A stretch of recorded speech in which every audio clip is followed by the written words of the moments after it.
Genesis Go 11. I'm reading. Genesis 11:11. And after Shem fathered Aprashad, he lived 500 years and fathered sons and daughters. After my God! Why is he following all these shorties? It sounds to me like he's a slut. And I don't know why we're even reading a slutty literature like this. This is horrible. Keep reading. Stop.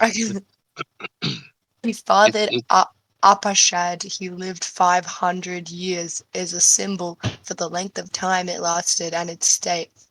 Here, as before, Shem symbolizes eternal worship in Read the book. While Arpachad symbolizes secular learning and he fathers so. Excuse me. So, Secular learning is like second-hand learning or something. yeah. But why is she fathering all these hoes? Bro, you know why? I think Why? they're like all munchers. Is there a reason there's 1337 on the top? And daughters you can symbolize doctrinal matters. There is no need to prove this symbolism. It is evident from the symbolism of the same items as discussed earlier. All that needs to be said is the eternal worship in this church was merely an intellectual exercise. So it was an exercise of the love that can be called a love of truth, because at the start of this church, hardly any charity was left. Consequently, not much faith, which comes only from charity, remained either. This follows logically from explanations just above about the city and tower of Babel, and specifically the fact that Jehovah modeled the language of the whole earth. Verse 9. The symbolism of a fact, bring sons Fathering. and daughters. What? Yeah, fathering. Oh. The symbolism of fathering. Mhm. Sorry. Of fathering sons and daughters as doctrinal. Okay, I'm a dyslexic, so you know what I'm saying. Doctrinal matters can be seen from the symbolism of offspring above, at, and the numbers. Genesis. Yeah. Numbers don't matter. Yeah.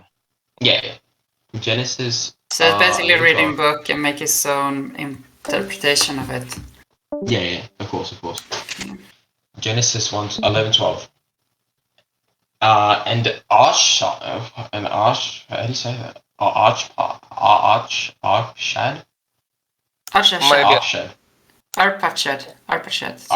Arpachad. We can hear pronunciation. Wait, is that a Russian person? Arpachad. 1 second. Arpachad. It's Arpachad. Yeah. Arpachad, okay. And Arpachad lived 35 years and fathered Shelah. Arpachad lived 35 years. Hello. Hello. Hi, how are you? Hi. How are you? Echo. I feel like we are reading the book. How are you, sir? Keep reading. Wait, Swedenborg. Yeah. Hello. It has been so long since we last spoke. Like, really, I missed you, man. Like, excuse me. Thank you. We're reading here. Now shut the fuck up. Yeah, it's good to see and hear you. And we are reading the book. And if you want to read, you can read next section in your turn. Of course you can. Would you like to read the next section? What is this book about? Yeah, this book is about a guy who's translating basically the Bible, I guess, and he's like on beliefs about it. And having the whole picture about it is probably what I would term as intelligence. So not just reading chapters. Since this is like a book club, I assume you've all read the classic novel Diary of a Wimpy Kid. Do you have a Diary of a Wimpy Kid? Have anyone read that book? It's a very famous book. You should read it. It's a classic. I think it was written. I read one book. I read the Flies. You know, the Children of the Flies, or. Okay, not what I was saying. Lord of the Flies. That's pretty bad much. book. So that's a classic book. I read No, it in school. We were forced to read it in school. It's a new school year, and Greg Heffley finds himself thrust into middle school, where undersized weaklings share the hallways with kids who are taller, meaner, and already shaving. The hazards of growing up before you're ready are uniquely revealed through words and drawings, as Greg Heffley records them in his diary. Greg Heffley. Okay. Archshad lived 35 years, symbolizes the start of the second phase of this church, and it also symbolizes the second 4-acre. Would you like to read this paragraph? I'm actually pledging to the Russian national anthem. Okay. I don't know what this Phase book's itself. about. I'm more interested in that, actually. As before, symbolizes secular knowledge, and fathered. Is it Sheila? Sheila symbolizes. Sheila. Sheila symbolizes. Sheila symbolizes knowledge. Oh, you read. Let me tell you something. Yes. Let me tell you something. Paraphrasing. Mm-hmm. She does not symbolize anything, okay? Yes, she does. Sheila? No. Who is Sheila? Who is Sheila, by the way? Sheila is the girl that stole Moses' goats. And you would know that if you actually read the Bible. And that's something that you just don't understand. So Sheila stole the goat. Mm-hmm. So she's goated? Is this true Swedenborg? Is she goated? Yes, so she was very sinful. So God punished her, and then they made her a symbolism of God's wrath. That's what Sheila's whole position is in this book. No, it's not. Yes, it is. Whose goat did she steal? Sorry. Sheila was the youngest brother. Moses. She was the youngest brother among Judah's first 3 sons. It's a boy. Is Sheila a boy? Yes. Well, I read the agree whole with that. Bible 58 times. And she doesn't know what she's talking about.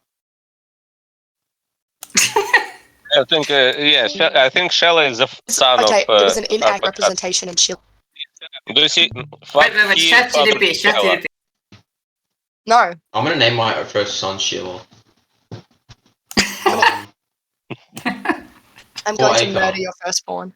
Shut up. You should name your firstborn son Sheila, and you should name your firstborn daughter Sheila. That's so true. I'm 7 years old, so I mean, I've lost my virginity. But anyways, continuing. No. Would you like to read? No, continue. I would like to read, actually. Can I please read? Of course you can. Yeah, go ahead. I just need 1 second to just prepare myself. Oh, read. Do your best. I will. Just let me breathe. Just let me breathe, relax. Come on, it's and then reading. I can just... You do this all the time in high school. No, How you old don't. are you? You don't know how difficult. No, listen. You sound about 12. It's okay, let it breathe. I'm gonna read.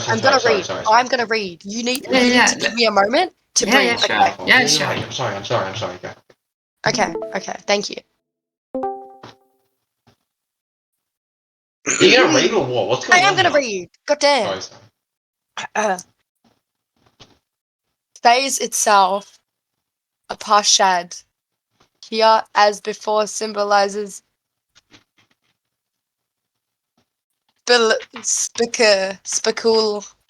Secular. Secular knowledge.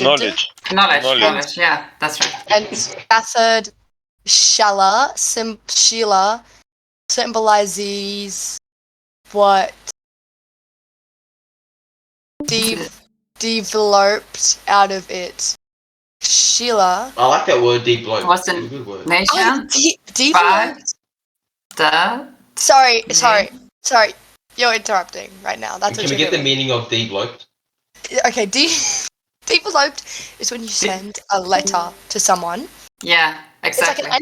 It's like an envelope, but you reject it, so it's you develop it. Oh my god. Yes, that's true. So she symbolizes the letter that never got sent to Moses after she stole his goats. Bro, that's so smart. It's deep, isn't? Yeah, this is a classic, like really, and it's That's like kind of El Riz, but like it is. It's kind of being ghosted. Like I know they got the meta because with the therefore and the blah blah.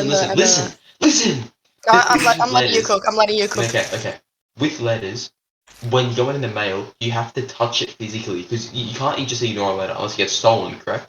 So Exactly, with a letter, yeah. you literally have to touch it, which means that the person who received the letter still got the letter, but they threw it out, so they intentionally didn't open the letter. That is just it was intentionally awful. developed, and they tried to pin it on Sheila because she was actually a girl, and they were all sexist at the time, and that's why they called her a guy in this book. But they tried to pin it on her. So it's Alvarez. Alvarez. It's Alvarez. Okay. Continuing, please. Was a Natian by that Name, and its symbol lizes the effect No, of symbolism. knowledge. Symbolizes.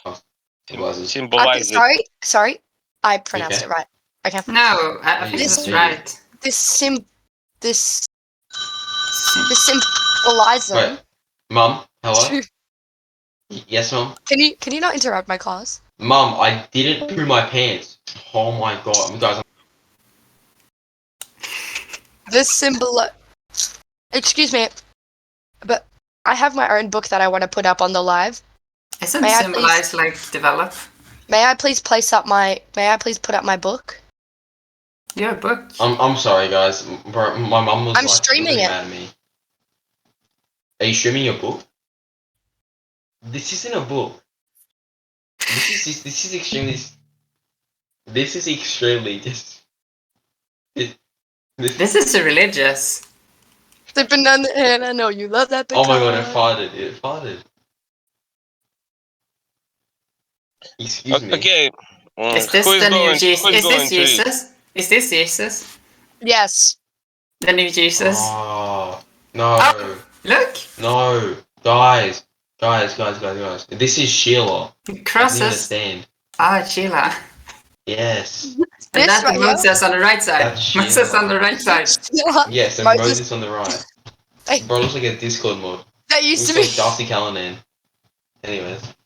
They used to be very good friends. In fact, some people speculated that they were in a relationship until Is this true? Sheila stole Moses' goats. Okay, let's watch the story. No, that's Judah.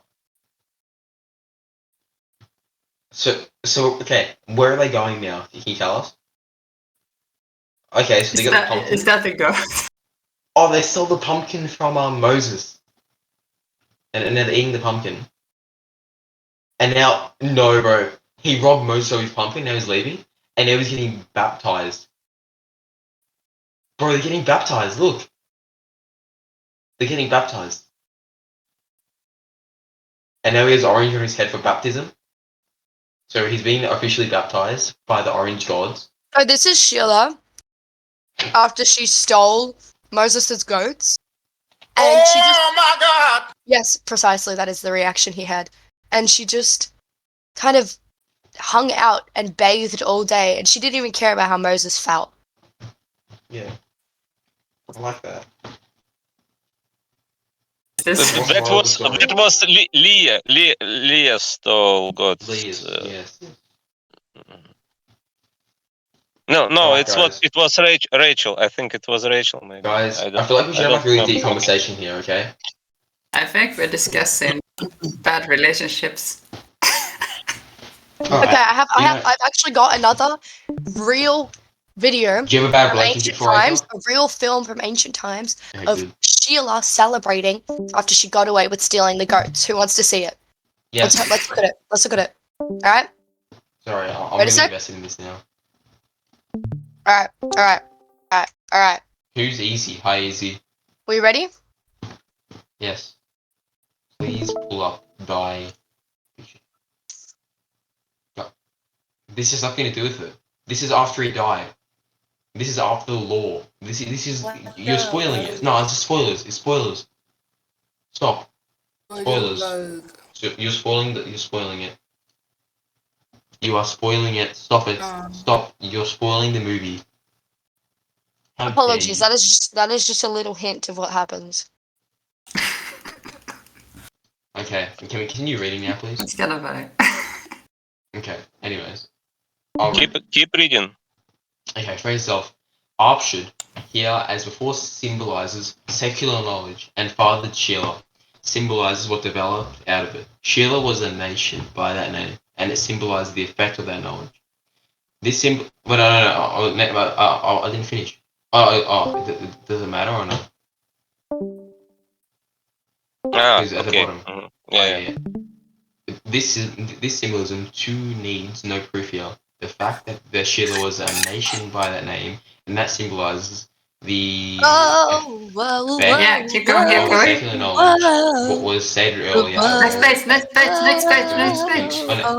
yeah, oh, sorry. Next Genesis page. 11:13. And after Archie fathered Sheila, he lived 403 years, and he fathered sons and daughters. After Archie fathered Sheila, he lived 403 years is a symbol for the length of time it lasted and its state. Here, as before, Archie symbolizes secular learning that Sheila symbolizes the effect of that learning, and he fathered sons and daughters. I think this text need more symbolizes and Sheila. Like this text And is symbolizing fathers. things. Anyways, Genesis 11:14, and Sheila Symbol lived is 30. doctrinal matters. He lived. What did you say? What you said? Symbolize. Oh fuck. Symbolize doctrinal. Excuse me, I'm reading. Language. Don't swear in the book club. This is an educational class. Yeah, Language. I don't know how to spell the If you don't know any words, I can translate that word from this application. It's good way to learn English from this book. If you don't know the And from words, this application. just ask. Oh wait, can I ask you guys a Swedenborg. question? Can I ask you guys an actual question? Of course, yes. As a fluent English speaker, are you guys doctrinal? are you guys actually trying to learn English from this book, because this is going to teach you the most complex, unnecessary English that no one uses? It's the best book to learn English I know about. No, it's not at all. If This you're is going to learn teaching. English, we'll read diary If you're trying to write a complex essay, this is good English. But you're not doing that, are you? You're just trying to speak it casually. Okay, so pretty much listen to Ice Spice and read her lyrics 20 times over. And I will show you something that is incredible for learning English. Seriously, it is. I used to not be able to speak any English at all, and listen to how fluent mine is now. No shit, you were a baby once. I can. Yeah, no. Is it Sheila Bates? No, it's oranges? It is Sheila, but she teaches English actually in this edition. So I'll show you. Oh, really? Yeah, really. She's quite good. That's insane. So You I'll just prepare that to show you guys. Okay. It's actually quite educational. Is it educational? It really did teach me a lot about, you know. Welcome. Where you put it, like in the chat or? No. I'm going to stream it to everyone, so that everyone can watch it. It's not up yet. So pretty much. Yeah, I'll just stream it now. Is Sorty showing us here? Just everyone save it to your screen. Okay, here, yeah. Thank you. Can everyone hear it? Yes, okay, Ice Spice. I'm a two-hit wonder. This is Okay, when so she guys- teaches the English. Yeah, okay. So pause it. For 1 second. Okay, so you got everyone. This is Ice Spice. Alright? She is like, my favorite artist. In Western culture, she's a very important educational figure. She teaches at university. She has a PhD. She's very good at English. Yep. So let's this is start. who you're going to learn from. She's, this stuff. Anyways, continuing.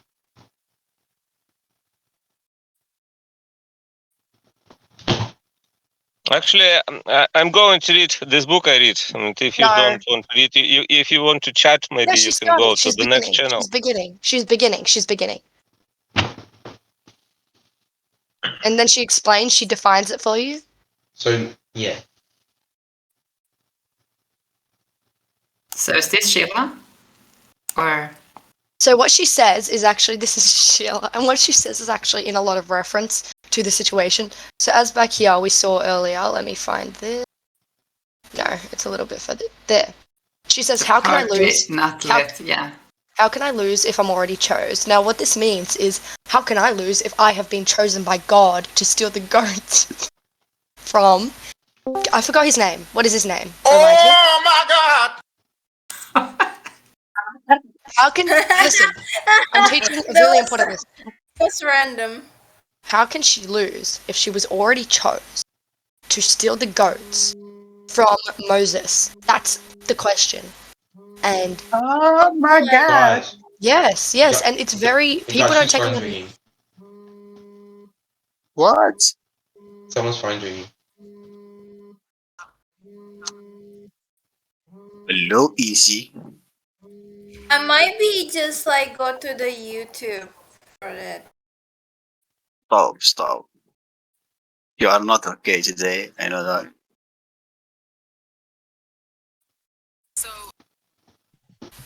Okay, I'll continue to read this book I read. Okay, go. Continue. Okay, let's go, bro. Genesis Go ahead. 11:14. Go ahead, And bro. Go ahead. it's my turn to read. I'm starting. And Shelah lived 30 years and fathered a bear. Shelah lived 30 years symbolizes the start of the third phase.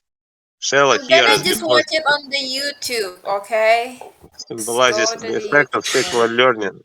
And Excuse me. fathered the bear's do you hear? I have a I'm question. reading. I have a question. Yeah. I have a question. Guys, show some respect, guys. I He's just have a reading. question. But You he's. don't But I have have. him. Go ahead. Moon. But I have a question.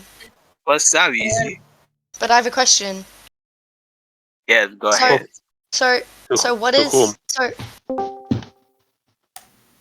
Moon, can you change your nick? Hey, Hamburger. what's that? Hebrui. People What is gonna get Hebrui? the wrong And who is Eber? thing. And It says fathered the Eber bear. was a nation called Hebrui nation. After its foray father, Eber, and its symbolizes. Symbolizes. Right, but who is Symbolizes. Hebrui? Symbolizes. I was It's do that too. I was culture. thinking like it's a symbolizes. But who is? And the doctrinal is kind of really hard to speak it. Doctrinal. Look, who is foray father? Who is foray father? Okay, you know what? Shut up. Alright? I'm But gonna read. I'm not learning. I'm not learning if you don't. You are already avid fluent speaking English. She's a Okay, you read Minecraft it. villager. Give us some space. Okay. It's not a Here, villager. as before, First of all, symbolizes the effect of secular learning, and fathered Eber symbolizes what developed out of it. Eber was a nation called the Hebrew nation, as a forefather Eber, as it symbolizes this second ancient church's worship in general. The fact that Eber was a nation called the Hebrew nation after its forefather, and that it symbolizes this second ancient church's worship in general, can be seen from the world's narrative past, which mention the Hebrew nation in many places. Since a new Oh form my of worship God. began with that Oh nation, my everyone who worshipped in a God. similar way was called Hebrew. Damn, what's happening with you? Stop. Their worship was like the type of worship later restored among Jacob's descendants. Its leading characteristic was its practice of referring to its God as Jehovah, Jehovah, and of offering sacrifices with one heart. The earliest church acknowledged the Lord and called him Jehovah, as can be seen from the early chapters of Genesis and the other places in the world. The ancient church, the church that followed the flood, and especially the individuals in it who worship had depth and who were called Shem's children, also acknowledged the Lord and called him Jehovah. The rest who engaged in shallow worship acknowledged and worshipped Jehovah as well, but that church's inward worship eventually turned shallow and even worse, idolatrous, and each nation Idolatrous. began to have its own god that it worshipped. Then the Hebrew nation kept the name Jehovah and used that name for their god, which distinguished them from the other nations, Jacob's descendants. In Egypt, lost not only their outward of worship, but also the knowledge that their God was called Jehovah. Even Moses himself did. So So first of all, they were informed that Jehovah was they were informed that Jehovah was the God of the Hebrews, the God of Abraham, Isaac, and Jacob, as following words in Moses show. Jehovah, you said to Moses, you shall go in, you and the elders of Israel, to the king of Egypt, and say to him, the Jehovah, God of the Hebrews, has come. Oh my god! Are you joking? Are you serious? Why are you screaming? Because you are interrupted. You are interrupting him. He's reading. He's reading the book. Really? Okay, anyway, now that happened, can I share something about this novel actually? So Jehovah actually he comprised a really beautiful piece of music for the Hebrews that I'd like to play for everyone. It will really help with your knowledge of the book. Yeah, sure. Okay. I'd like if we could all listen to this stream really quickly. It's quite emotional. It's quite an emotional piece, so please just understand that.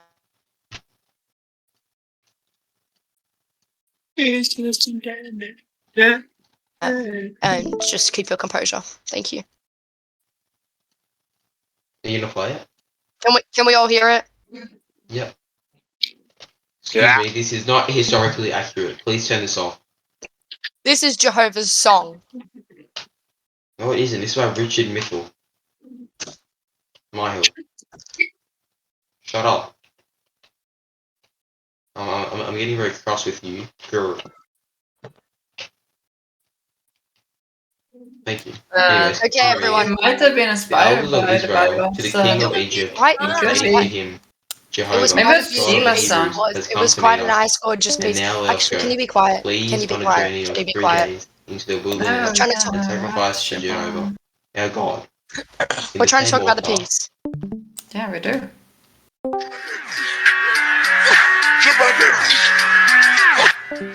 I ain't reading all that.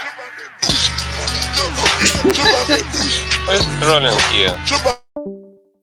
Like, you're like a troll here, yeah? Because He's he not left. trolling. Yeah? He read for you that entire time. Did all your work. So You are trolling because you are interrupted. You are interrupting people. We are reading the book, and this is the topic of this channel today. Okay, I'll continue. In the same author, Pharaoh said, "Who is Jehovah that I should listen to his voice to send Israel away? I do not know Jehovah and will not send Israel away either." And they said, "The God of the Hebrews." Hebrews.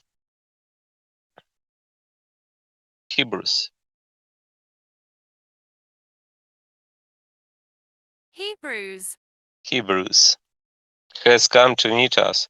Please let us go a journey of 3 days into the wilderness and let us sacrifice to Jehovah our God. The following words in Moses show that along with losing their form of worship, Jacob's descendants in Egypt also lost the knowledge of Jehovah's name.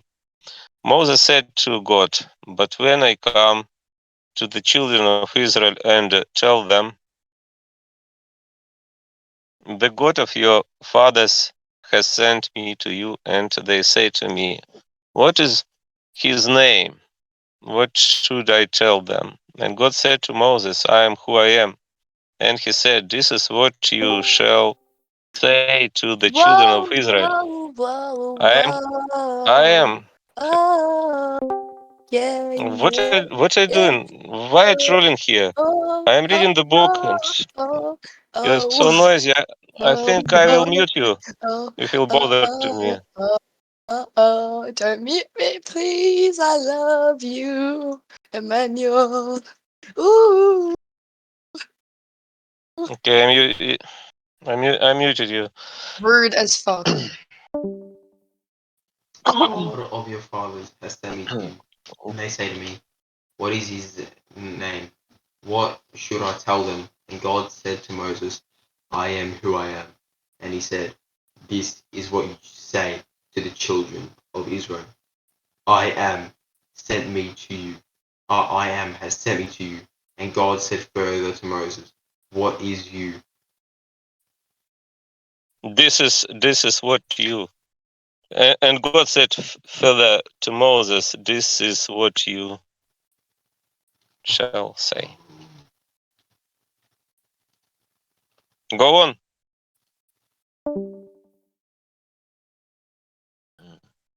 Mhm. This is what you shall say to the children of Israel. Jehovah, the God of your ancestors, the God of Abraham, the God of Isaac, and the God of Jacob has sent me to you. This is my name forever. This makes it clear that Moses too did not know, and that Jacob's descendants were distinguished from all others by use of the name Jehovah, God of the Hebrews. That is why Jehovah is called God of the Hebrews in other places as well. You shall say to Pharaoh, Jehovah God of the Hebrews has sent me to you. Go into Pharaoh and speak to him. This is what Jehovah God of the Hebrews has said. Moses went in as did Aaron to Pharaoh, and they said to him, this is what Jehovah God of the Hebrews has said. In Jonah, I am a Hebrew, and I fear Jehovah, God of the heavens. In Samuel as well, the Philistines heard the sound of shouting. They said, what is the sound of this great shouting in the camp of the Hebrews? And they realized that the ark of Jehovah had come to the camp. The Philistines said, alas for us, who will free us from the hand of these majestic gods? These are the gods that struck the Egyptians with every plague in the wilderness. Turn into men, Philistines, or you will be slaves to be Hebrews. Here too it is evident that the nations were identified by their gods whom they would name, and that the Hebrew nation was identified with Jehovah. The fact that sacrifices constituted the other essential feature of worship in the Hebrew nation is evident in the passages quoted above, Exodus 3:18 and 5:2. Consider too that the Egyptians abhorred, I forgot what is abhorred. Abhorred. Abhorred, sorry. Abhorred. Abhorred. It's like despise, detest. Abhorred the Hebrew nation on account of this ritual, as can be seen from the following in Moses. Moses said, it is not right to do so because we would be sacrificing what the Egyptians abhor to Jehovah our God. Look where we too sacrifice what the Egyptians find abhorrent in their eyes. Wouldn't they stone us? So the Egyptians loathed the Hebrew nation and loathed it so much that they also refused to eat bread with Hebrews. This too shows that Jacob's descendants included not only the Hebrew nation, but all nations that practiced this type of worship. That is also why the land of Canaan was called the land of the Hebrews in Joseph's time. Joseph said, I was stolen from the land of the Hebrews. Much evidence indicates that sacrifice existed among idolaters in the land of Canaan, since people there sacrificed to their own gods, Baals and others. In addition, consider Balaam, maybe Balaam, I think. Balaam. Mm-hmm. Consider Balaam, who was from Syria, where Eber lived, or in other words, where the Hebrew nation came from before Jacob's descendants entered into the land of Canaan. Balaam not only offered sacrifices, but also called his god Jehovah. Numbers 23:7 shows that Balaam was from Syria, where the Hebrew nation originated. Numbers show that he offered sacrifices. Numbers 22 verse 18 and other verses there show that he called his god Jehovah. Genesis 8:20 says that Noah offered burnt offerings to Jehovah. Yet this is not a true but rather a made-up story, because burnt offering symbolized the holiness of worship. See the sections where that verse is discussed. These remarks now demonstrate what Eber, that is the Hebrew nation, symbolizes. Maybe someone wants to read next verse, Genesis 11:15.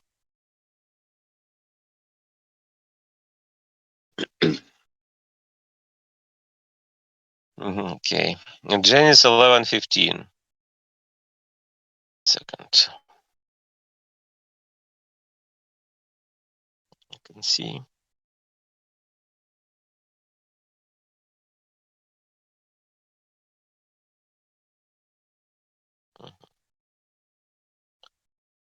And after Shelah fathered Eber, he lived 403 years, and he fathered sons and daughters. After Shelah fathered Eber, he lived 403 years as a symbol for the length of time it lasted and its state. Shelah here, as before, symbolizes the effect of secular knowledge, and Eber here has the same symbolism he had before, the worship of the church in general. And he fathered sons and daughters symbolizes doctrinal matters. Genesis 11:16. And Eber lived 34 years and fathered Peleg. Eber lived 34 years symbolizes the start of a fourth phase in this church. Eber here, as before, symbolizes the worship of the church in general, and fathered Peleg symbolizes what developed out of it. Peleg was a nation named after its forefather Peleg, and it symbolizes external worship. The fact that Peleg symbolizes external worship here follows from the series of developments in worship, and so from Peleg's lineage.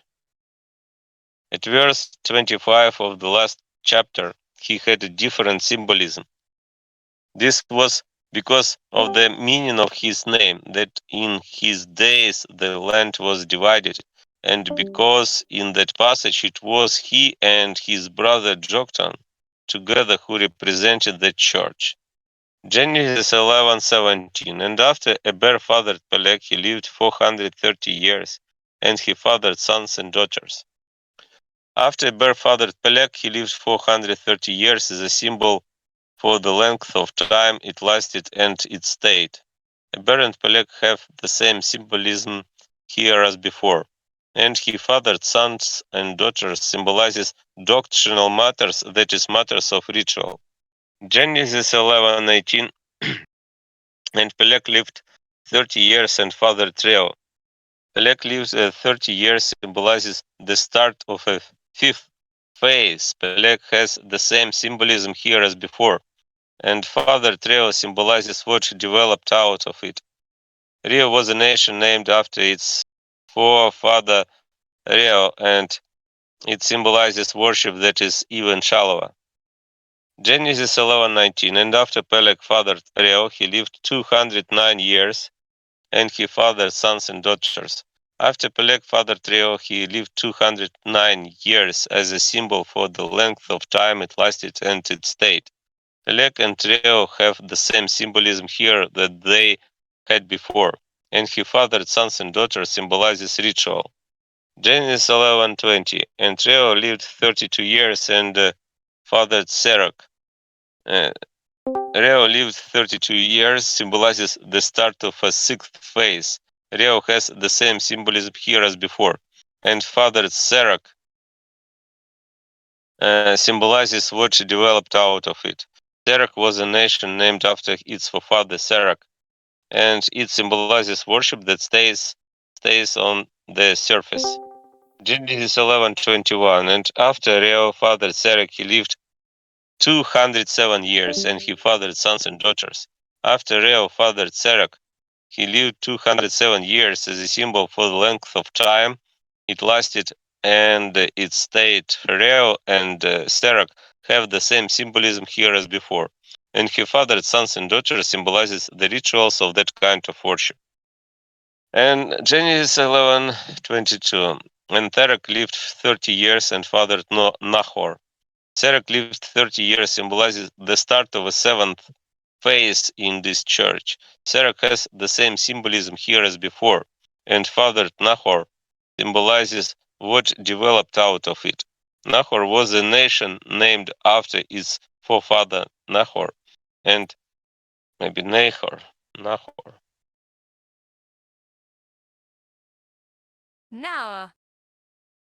Nahor, like Nahor. And it symbolizes worship virgin in idolatry. Genesis 11:23. And after Serach fathered Nahor, he lived 200 years, and he fathered sons and daughters. After Serach fathered Nahor, he lived 200 years as a symbol for the length of time it lasted, and it stayed. Serach and Nahor have the same symbolism here as before, and he fathered sons and daughters symbolizes the rituals of that worship. Genesis 11:24. And Nahor lived 29 years, and he fathered Terah. Nahor lived 29 years symbolizes the start of an eighth phase in this church. Nahor here, as before, symbolizes worship virgin on idolatry. Virgin, what is virgin? Worship virgin. Virgin. Virgin. It's like bordering. Sorry, what? Someone who is pure. Yeah, what is near? Yeah, worship virgin on idolatry. And he fathered Terah, symbolizes what developed out of it. Terah was a nation named after its forefather Terah, and it symbolizes idolatrous worship.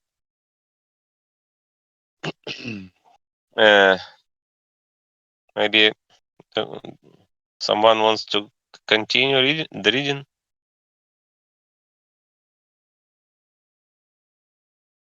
Genesis 11:25. And after Nahor fathered Terah, he lived 119 years, and he fathered sons and daughters. After Nahor fathered Terah, he lived 119 years as a symbol for the length of time it lasted and its state. Nahor here, as before, symbolizes worship virgin on idolatry. Terah symbolizes idolatrous worship, and he fathered sons and daughters symbolizes idolatrous ritual. Genesis 11:26.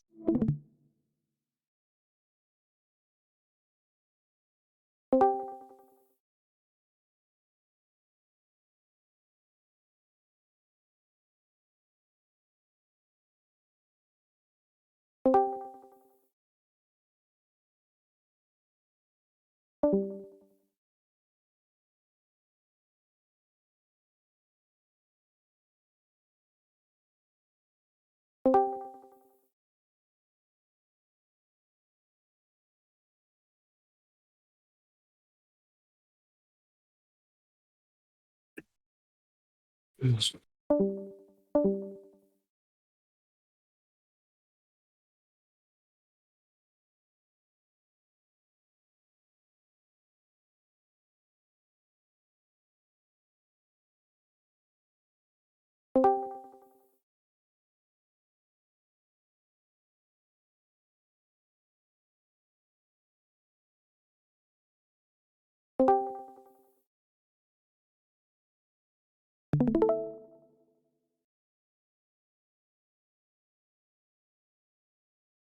think it's everything is okay right now.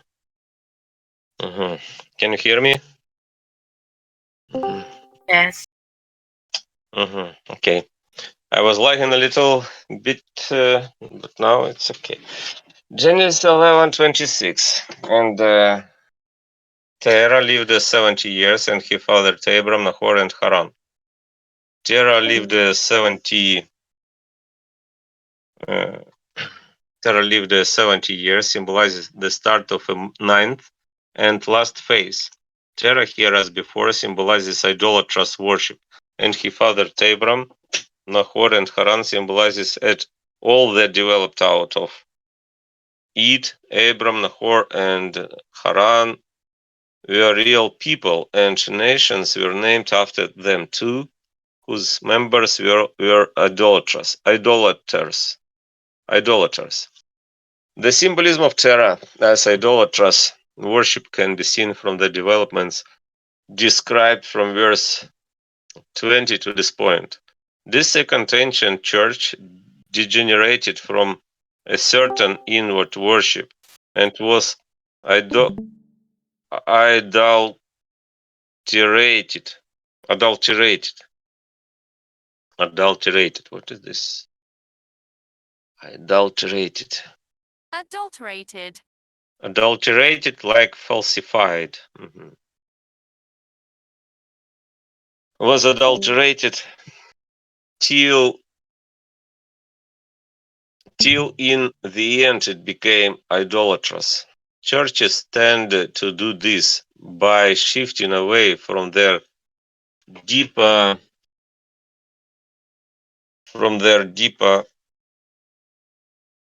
dimension toward shallow ones, ending at last in purely superficial concerns.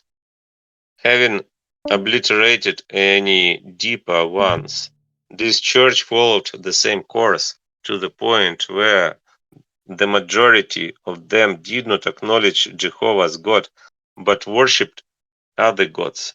This can be seen in Joshua. Joshua said to all the people, "This is what Jehovah, God of Israel, has said. Your ancestors lived across I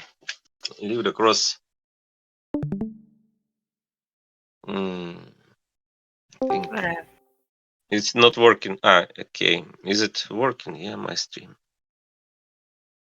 I think it's working. Discord lagging a little bit today. Joshua said to all the people this is what Jehovah, God of Israel, has said. Your ancestors lived across the river ages ago. Terah, father of Abraham and father of Nahor, served other gods.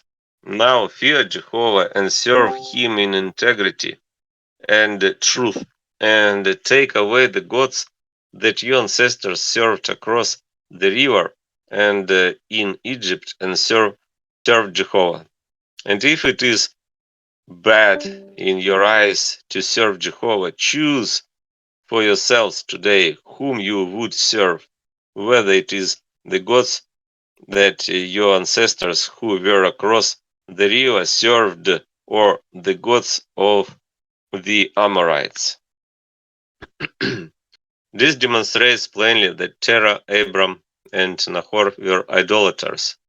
The fact that Nahor was a nation that practiced idolatrous worship can be seen from Laban, the Syrian, who lived in Nahor city and worshipped the images of teraphim that Rachel stole.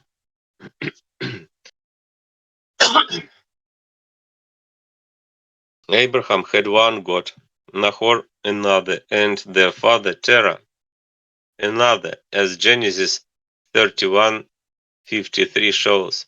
In Moses it is also said explicitly of Abram. Explicitly, maybe like exactly. Explicitly. Yeah, like clearly, clearly, explicitly. Of Abram that Jehovah has not known to him. I, Jehovah, appeared to Abraham, Isaac, and Jacob as God Shaddai, and by my name Jehovah I was not known to them.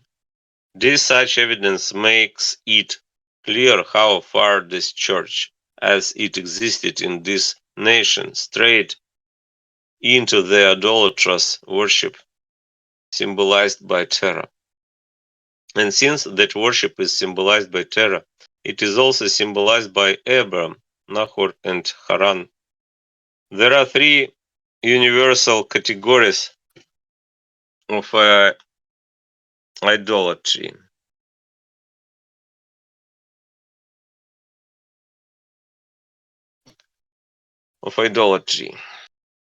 The first is love for ourselves, the second is love of worldly advantages, and the third is love for sensual pleasure.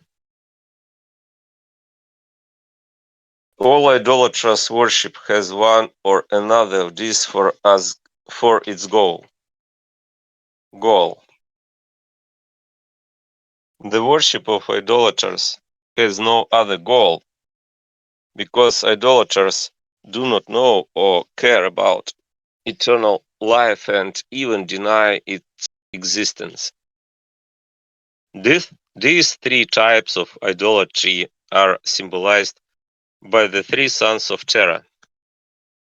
The fact that Abram, Nahor, and Haran were real people and that nations were named after them, whose members were idolaters, can be seen in the word's narrative parts.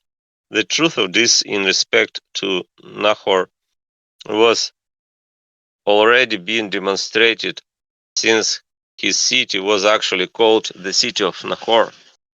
In the day, cities were nothing but a number of clans living in the same place, and a collection of clans was a nation.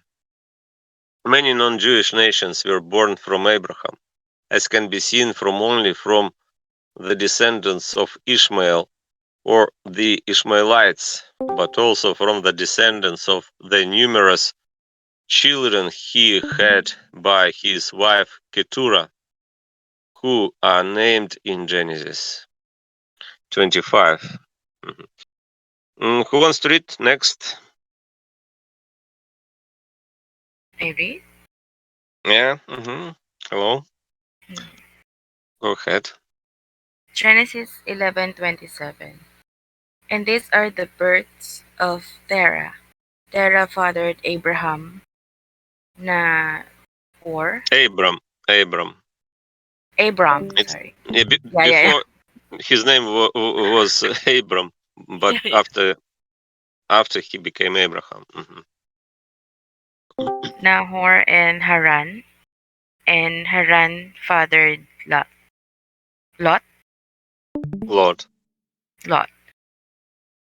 These are the births of Terah, symbolizes the origins of and various developments in the idolatry, from which the representative church arose. Terah was a son of Nahor, and Terah was also a nation named after its forefather Terah. He symbolizes idolatrous worship. Abram, Nahor, and Haran were sons of Terah, and they were also nations named after those men as their forefathers. Here they symbolize the idolatrous forms of worship that resulted. Lot also gave rise to two nations of idolaters. These are the birds of Terra, symbolizes the origins of the various developments in the idolatry, from which the representative church arose. The symbolism of births as origins and developments was demonstrated earlier. This word, is it origins or origins? Origins, yeah. Origins? Let's check it. Origins. Yeah, I thought, Like yeah, origins. Okay. Okay. Yeah, I knew it that it's origins. Origins. And this word, how did you read this word? Idolatrous? I thought it's like idolatrous, maybe. Idolatress. Idolatrous. Idolatress. It's like, Idolatrous. yeah, idolatress. But Okay. you read like Idolatrous. idolatrous, idolatress, like this transcription. Idolatrous. How about the Idolatrous. English term? Is it same? Can we check? In dictionary. Mm-hmm. I think, yeah, because transcription, the same transcription. Because it's English, into that English. Idolatrous. Idolatrous. Idolatrous. Okay. Thank you. Idolatrous. Do you see the same transcription? Idolatrous. Idolatrous. Idolatrous. Was demonstrated earlier. In this chapter, at verse 10, the object of discussion at this point is the third church that came after the flood. This church arose when the second one, described from verse 10 up to here, turned idolatrous with Terah. It has been shown that Terah, Abram, Nahor, and Haran were idolaters, not to mention the nations that came from them, such as the uh, Ishmaelites. Ishmaelites. It's Ishmaelite.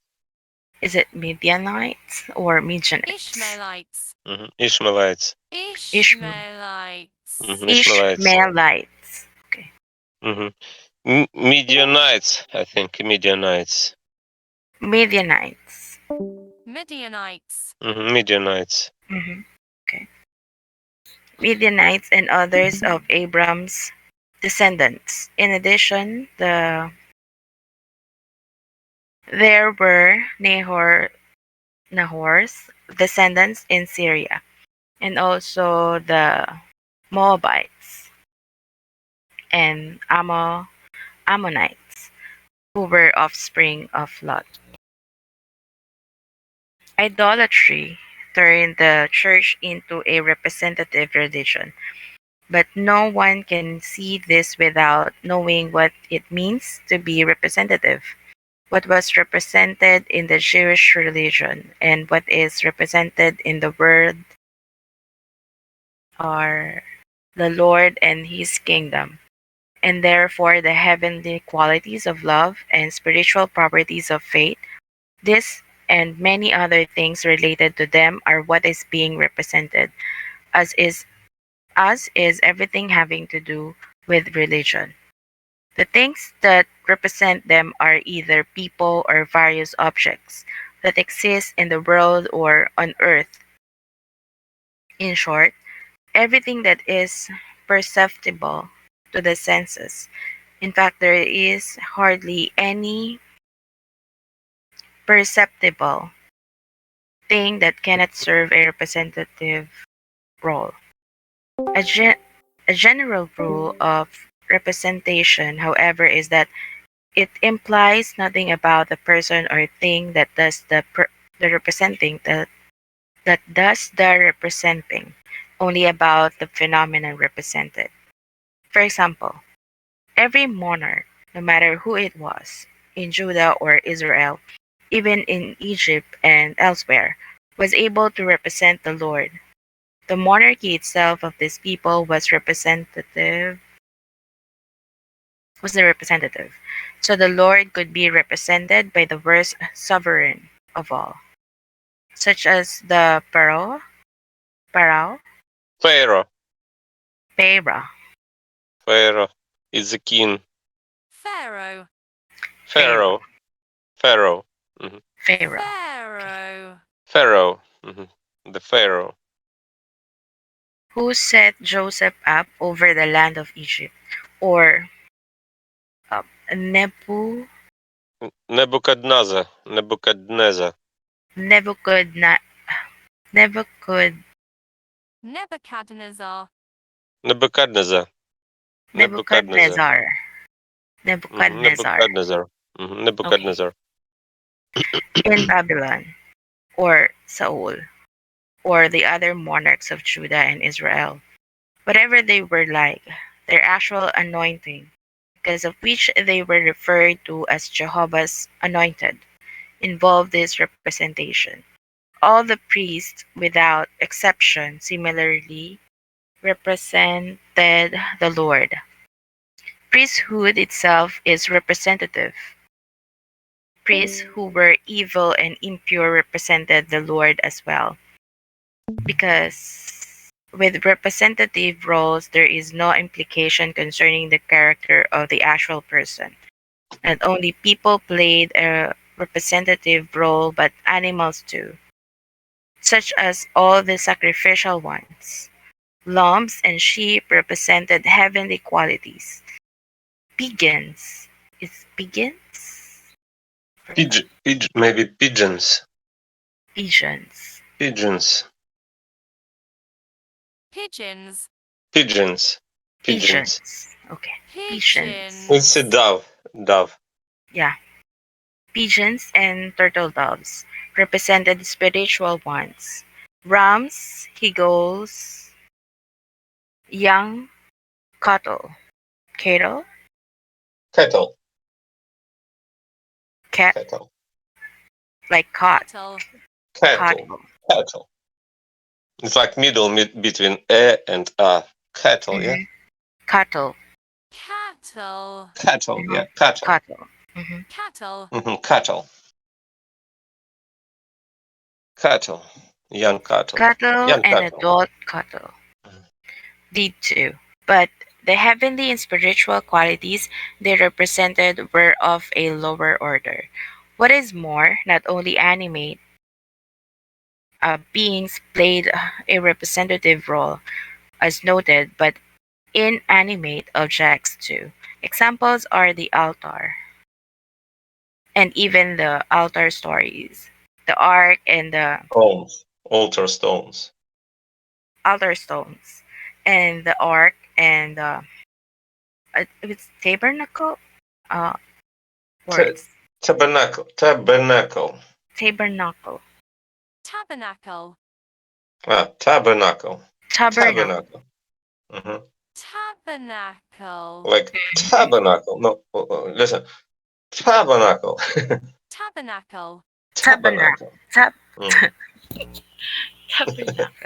Tabernacle. Like the tabernacle. Like, and the tabernacle. Mhm. Tabernacle.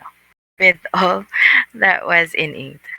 The temple with all that what is it as well as anyone can recognize. And so the lumps, the lovers of bread, Loaves.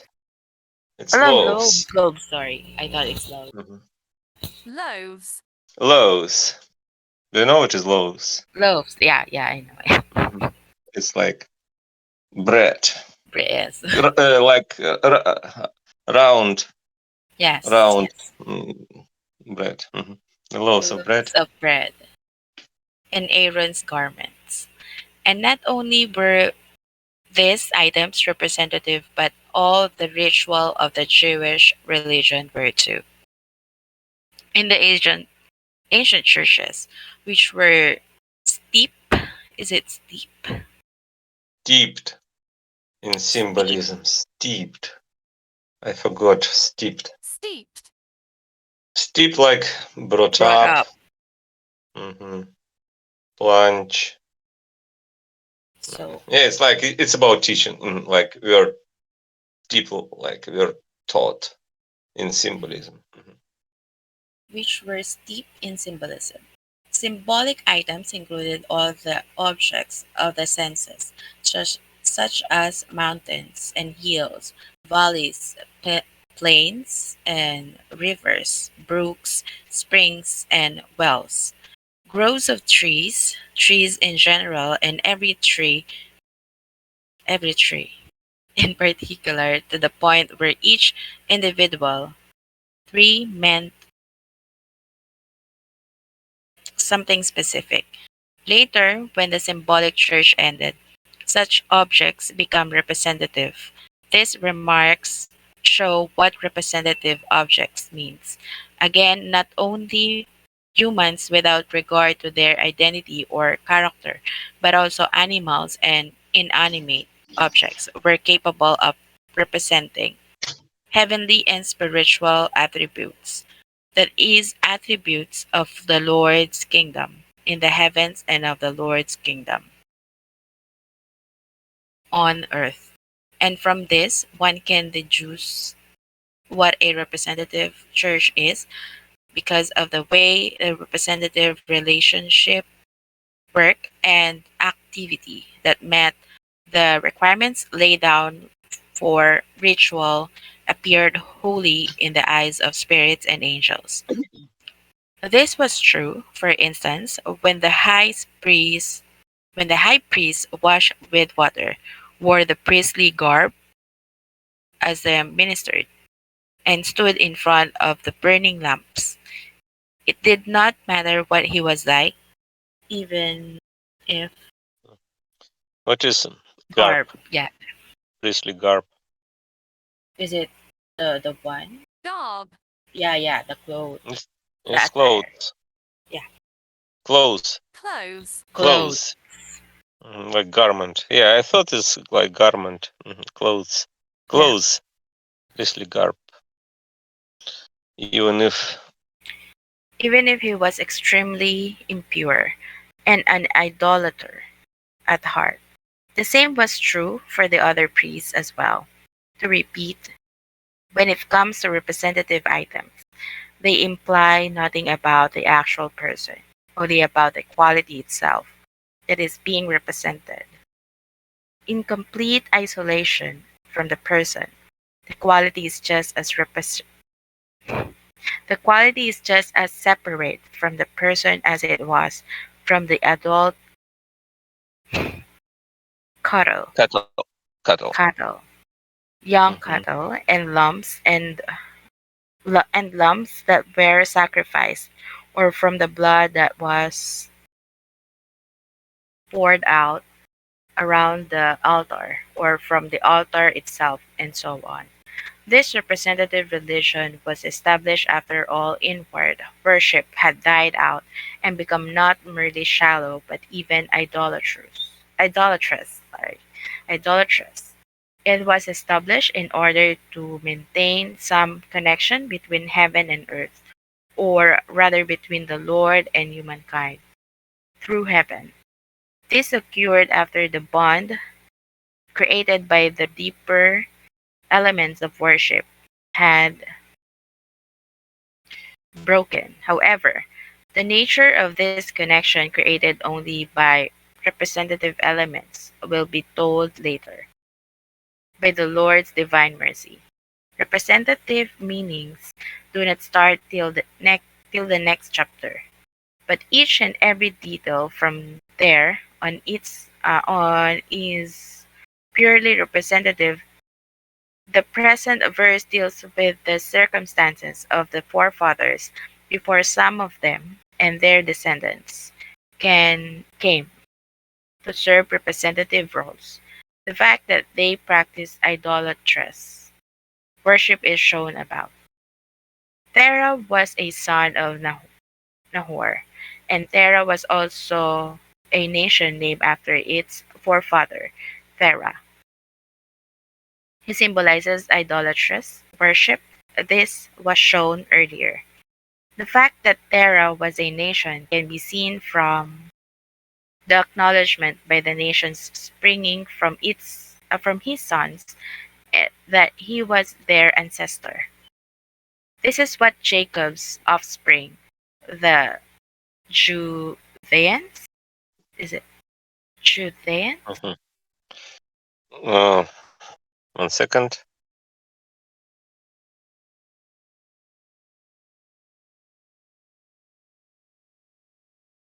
I don't see this word. What's the word? The next page, please. The next page. Sorry. Offspring, is it the Judeans and Israelites? Maybe Judeans. My version is Judeans. Judeans. Judeans. It's from Jew. Judeans. Okay. Judeans. Judeans. Judeans. It's adjective. No, Judeans like a lot of Jews. A lot of Jews Maybe. Jew. But you can say Jew, and if a lot it's Jews, but you can say Jew. No, it's not like Jews. It's Can you like check on the English? another nation. Maybe. It's another nation, I think. Word not found. Not Yeah. found. No, because it's if Jew is one and Jews is a lot, like several, but Judeans, it's like another nation. Yeah, it's like Jewish, right? Yeah, I think Judeans, Jews came from Judeans, maybe. Judeans. Is it Judeans?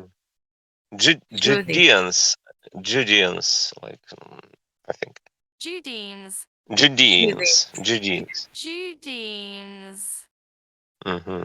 Okay. So we follow the Judeans. Mm-hmm. Okay. The Judeans and Israelites did just as Ishmaelites. Ishmaelite. Ishmaelites. Ishmaelite. Ishmaelites. Ishmaelites. Ishmaelites. Ishmaelites. Okay.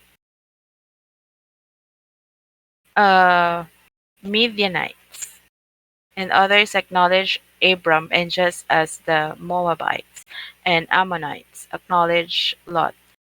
Admittedly, those nations were named not for these ancestors but for the ancestors' children.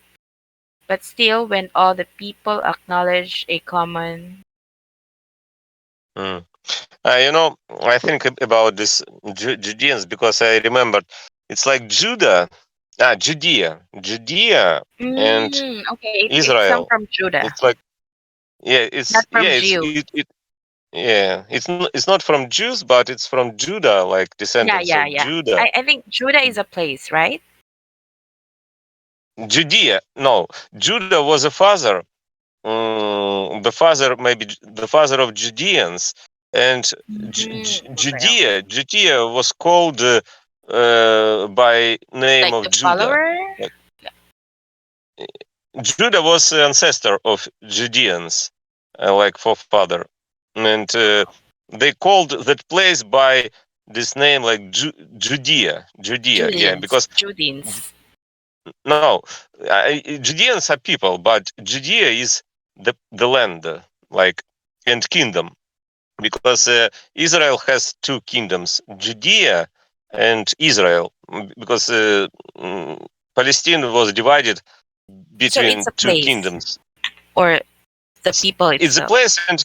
place and kingdom, Okay. like because Judea is one of kingdoms of Israelites, like Israelite, the kingdom of Israel and kingdom of Judea, and it means Judeans. And you see, Judeans and Israelites, they were like Israel was separated between two kingdoms, Judeans and Judea Yeah. and Israel. Okay, I get it. Next. Ancestor and call themselves that ancestor's offspring. The children of Terah, for instance, or the children of Abraham, or the children of Lot. Each of the ancestors symbolizes a nation in a broad sense. That is what Terah, Abram, Nahor, and Lot symbolize here, since they are the trunks of roots of various nations. The case is similar with Jacob's offspring. All of them were named for his 12 sons, yet they are still called Jacob and Trunks of roots or roots. What is trunks? Trunks. Trunks. Varro. No, it's like, I think it's like trunk in the sense like, 1 second, Connecting line. maybe stem, like it's about like tree, trunks or roots. Trunks of nation, trunks Like of nation. branches? Yeah, like branches, branches of nation, I think, yeah. Like Because they're torso. related, right? From the root itself. Maybe The word line. root. No, it's maybe like line of nations, yeah. Yeah. Line of.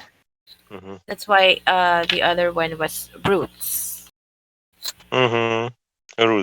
Roots of various nations, like ancestors.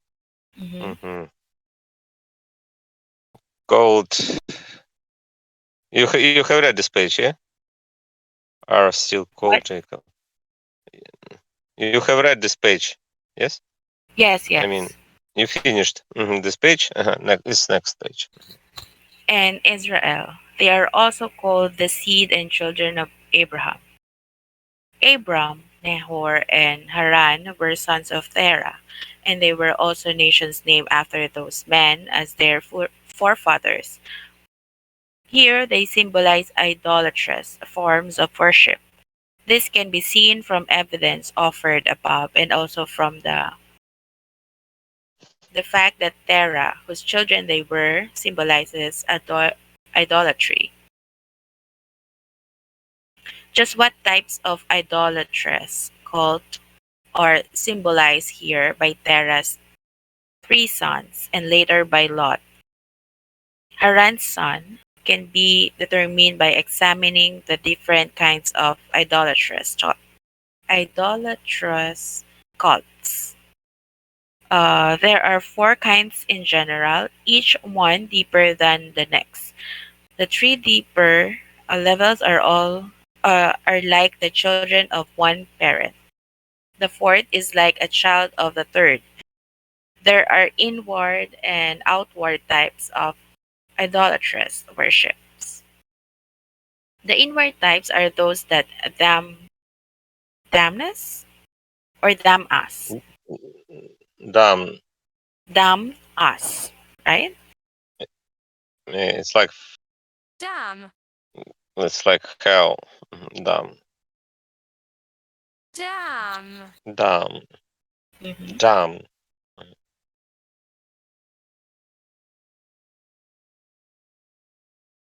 People often use this word to say like, oh my god, like, oh Yeah. damn. It's like other word of that, right? Yeah. But it's like hell. Oh Yeah. hell. What the What the hell? hell? Like that. Yeah. Oh damn, like that. Yeah. While the outward types do not.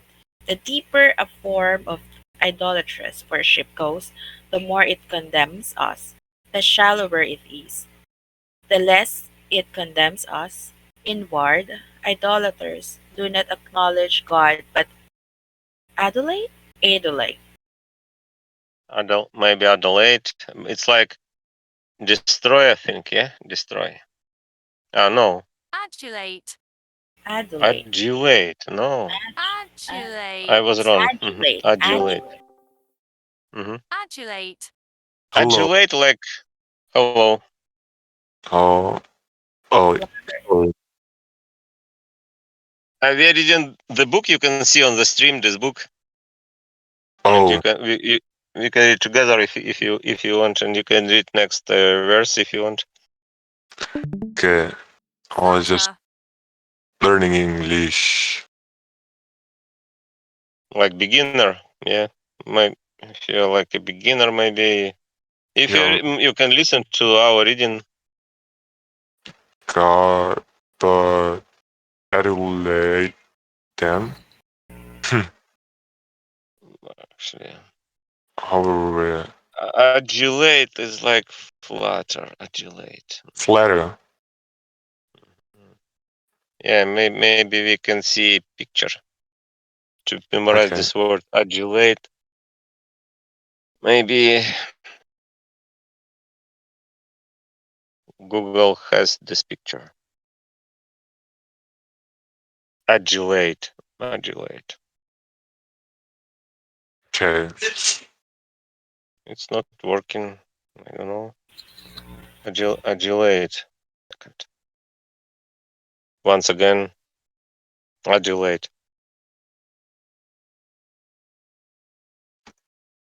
Mm, yeah, for example, this picture. Do you see?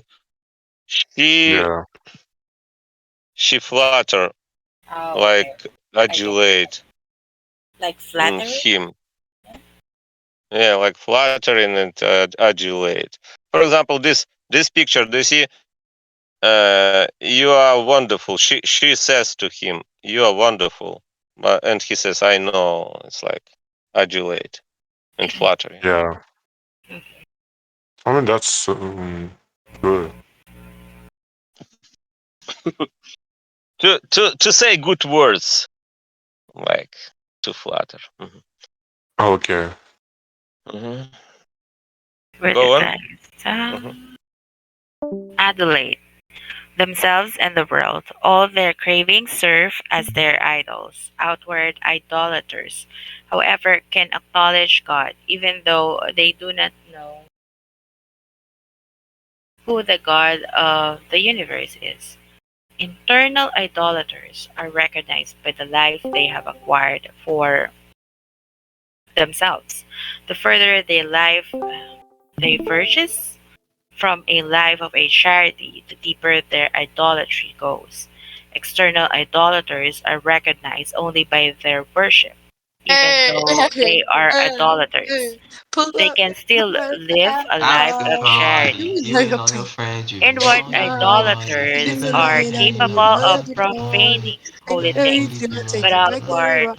Okay, put idolaters up. are I not thought of the after party. outward. You and all Some your troll is friends, here. been on the night. Hey, Been on the head, I know you love why are the you trolling party. here? We are reading the book, 22, I take you She back in the or I will. lobby. oh my god, I what think the I will. Hey, I will mute him. hey. If you don't stop trolling, I will mute you. How Do about you you hear? start licking these balls? Pardon me. Okay, thank you. This what is this word? Diverges. What it means? No idea. Like divert? Diverges. No, no. Diverges. It's like Division? depart. No, Dis- it's like disperse. disagree. For example, yeah. For example, if your opinion does not correspond to my opinion, it means our opinions diverge. Mm-hmm.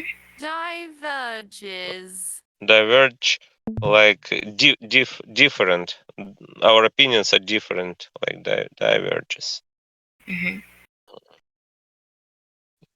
Inward idolaters. Have you read Idolaters. this page? Yeah. Yeah, yeah. Because the troll was singing here. Actually, I was in earlier and I was a little irritated, so I I out. I get out. Mhm. Okay. Idolatry is tolerated then to keep people from profaning holy things, as indicated by earlier remarks and above at verse 9. The fact that Lot gave rise to two nations of idolaters can be seen from the two sons he had by his daughters. Moab, is it Moab? Moab. Moab. I Moab. think Moab.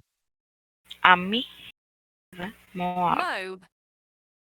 Moab. Moab. Maybe Moab. Moab. Moab. Mhm. But it's a name, right? Moab. Yeah, it's a name. Moab. Okay. Name. It's the name. No, it's a nation, but nation by named by Moab.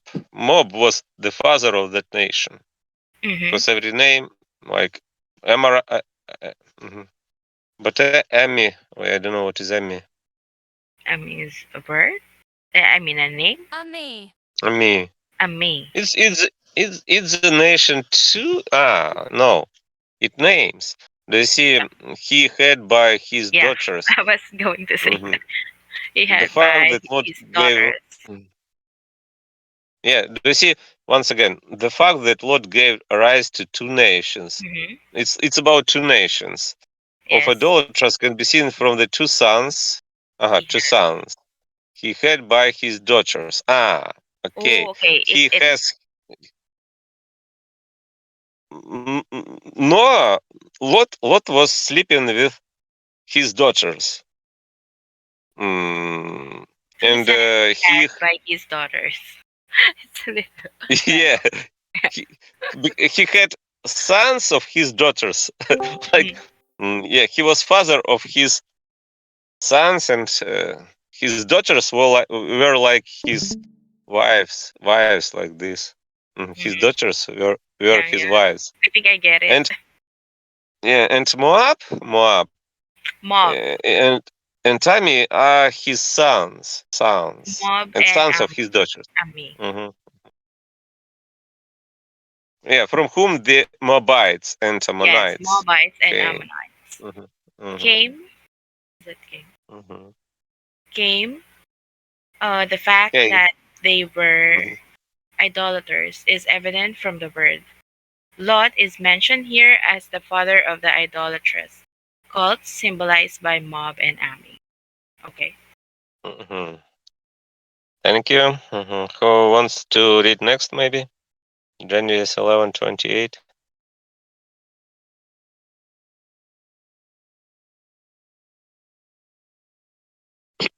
Okay. And Haran died in the presence of Terah, his father, in the land of his birth, in Ur of the Chaldeans. Chaldeans, yeah, or Chaldeans, maybe. It looks like Chaldeans. Chaldeans, but transcription like Chaldeans. And I heard some people read this word like Chaldeans. Chaldeans. Chaldeans. But the first words are like, first letters are like Ch. Okay, Chaldeans. Chaldeans. Haran died in the presence of Terah, his father, in the land of his birth, in Ur or the Chaldeans. Okay, let's it be Chaldeans. Means the deeper worship was obliterated and became purely idolatrous. Haran symbolizes deeper idolatrous worship. Terah, his father, symbolizes idolatrous worship in general, as before. The land and his birth symbolizes the source from which it developed. Ur of the Chaldeans symbolizes outward worship that involves falsities.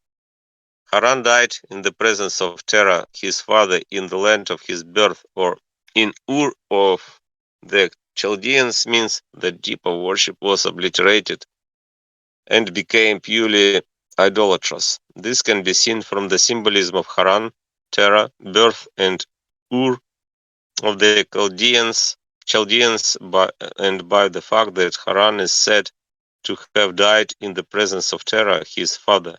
In respect to the obliteration or annihilation of deep worship, the fact of the matter is that the church cannot emerge anew in any nation until it has been so thoroughly devastated that no trace of evil or falsity remains in its inward worship. As long as evil lingers.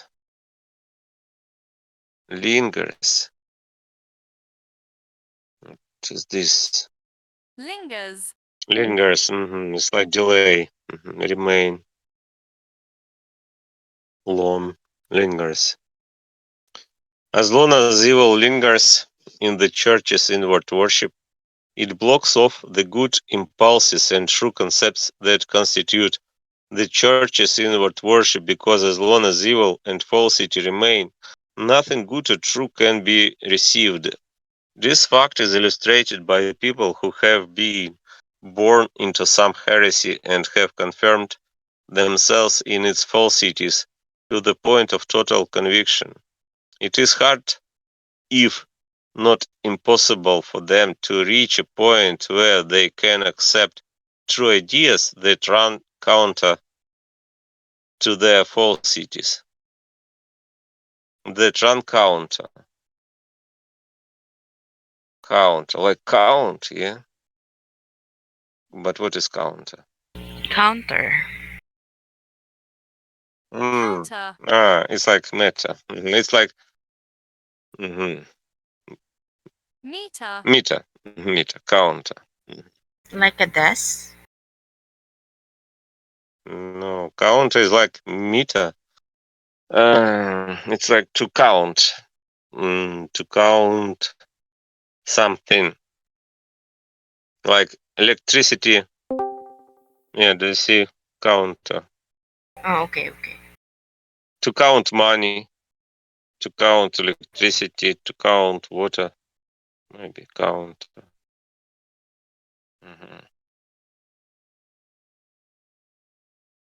Ideas that run counter to their falsities.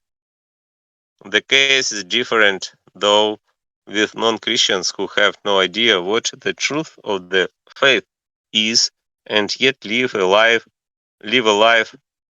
of neighborly love.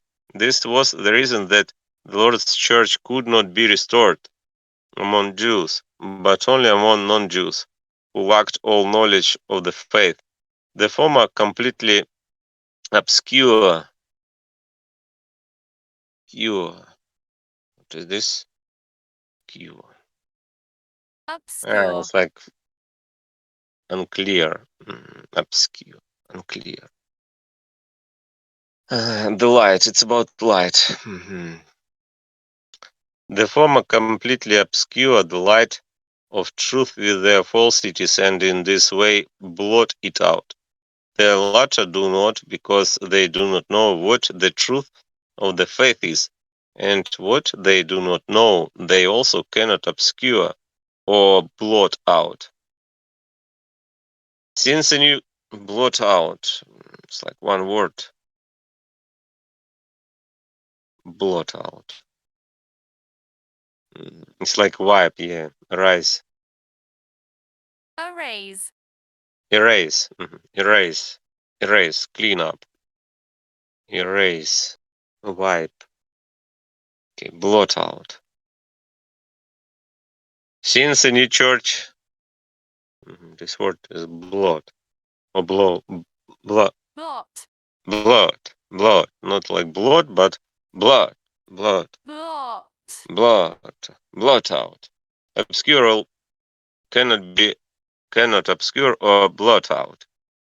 Since any church was now to be restored, a group was selected to have the good impulses and true ideas of faith planted, or planted, I think. Planted. Yeah, planted, like plant. It's from plant. Faith planted in them. Those selected were people in whom all knowledge of religious goodness and truth had been wiped out, and who had outwardly become idolaters, like the surrounding nations. Terah and Abram were people of this kind, as shown above. They worshipped other gods and did not know Jehovah, as they also did not know about the goodness and truth of the faith. As a result, that had become better suited to receiving the seed of truth than others in Syria, who still retained some knowledge. Retained. What is this? Retained. Like remain? Retained. No. Retained. Preserved. Keep. Held, keep. Like preserved, like keep. Retained. Some knowledge. Balaam's existence demonstrates that the knowledge remained with some people. He was from Syria and not only worshipped Jehovah, but also conducted sacrifices and was a prophet as well. Conducted like conduct. I forgot the meaning, conducted. Conducted. Conducted. It's like performed, carried out. Hold, lead, engage, conducted. But also conducted sacrifices and was a prophet as well. These now are the contents of the present verse. In word, worship was obliterated and became purely idolatrous. The symbolism of Haran as deep idolatrous worship and that of Terah as idolatrous worship in general has been stated and illustrated before. The fact that the land of his birth symbolizes the source, and that 1 second.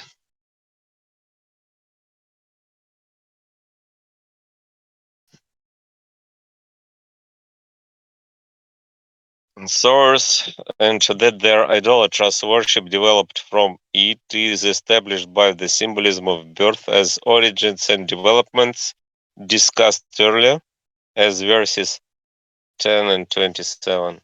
The symbolism of Ur, or the Chaldeans as outward worship that involves false cities, can be seen from the symbolism of Chaldeans in the word. It was shown above at verse 9 that Babel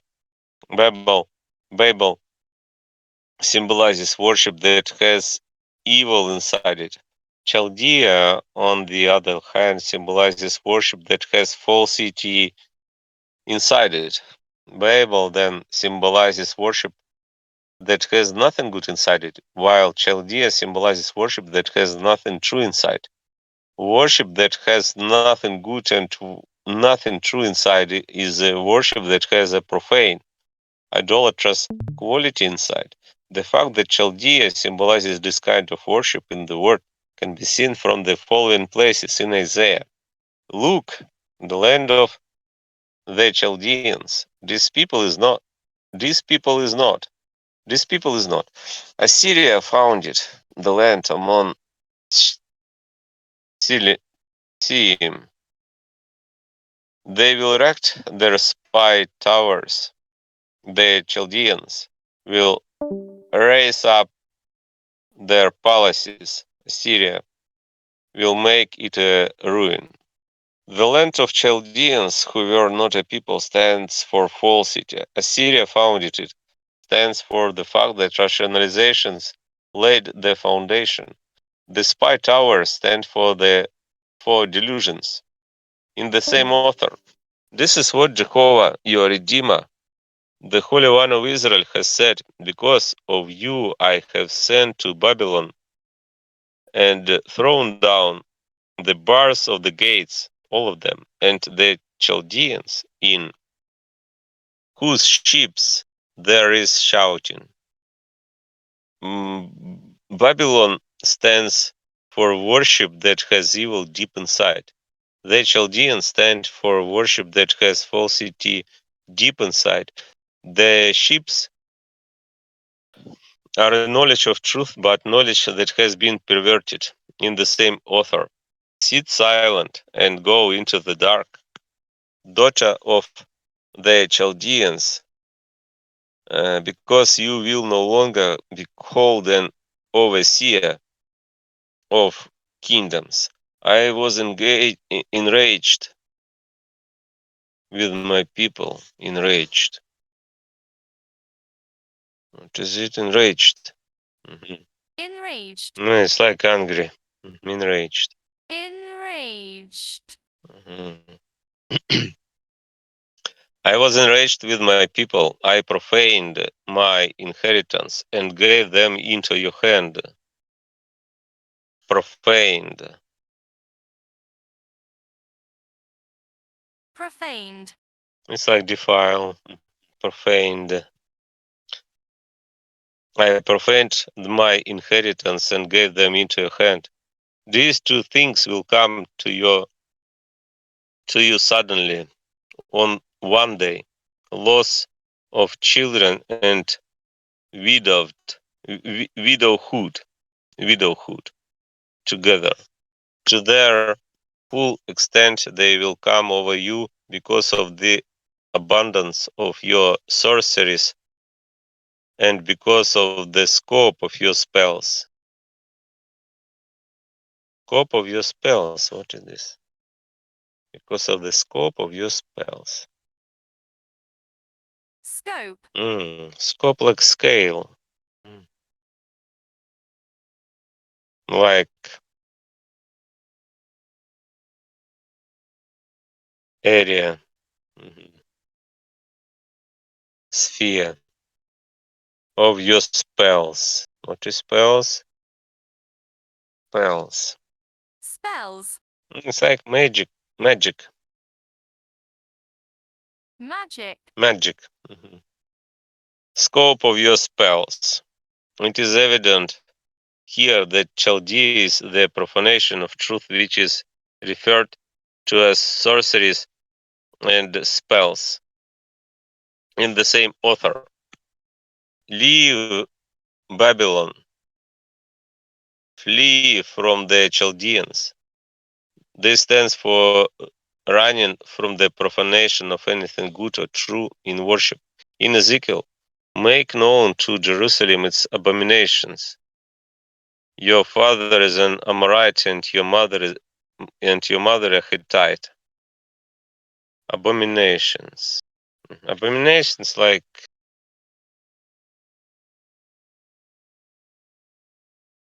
filth, disgust. Abominations. Abominations.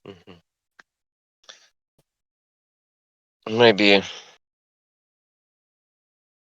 because maybe we can see the picture to better memorize abominations. Abominations.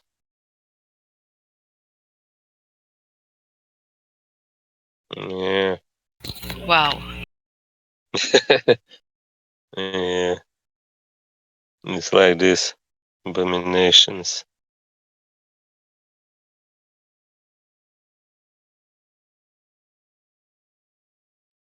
Creepy creatures. Yeah, and this is like abomination. Okay. It's any horrible and disgusting. You hoard with the sons of Egypt. You hoard with the sons of Assyria. Therefore, you multiplied your whoredom all the way into the land of Chaldea. This speaks of the Jewish religion in particular. The sons of Egypt stand for facts. The sons of Assyria stand for rationalizations. The land of Chaldea, to which Jerusalem spread its increasing Hodom. Do you know what is Hodom? Hodom. I think I hear it. It's fornication. Hodom. It's like spiritual Hodom in this sense. It's not like physical Hodom, but spiritual Hodom. Stands for, it's like to be unfaithful to the spouse. Stands for the profanation of truth. Anyone can see that Egypt, Assyria, and Chaldea do not mean different lands, and that the passage is not talking about Hodom at all. In the same author, Oholia,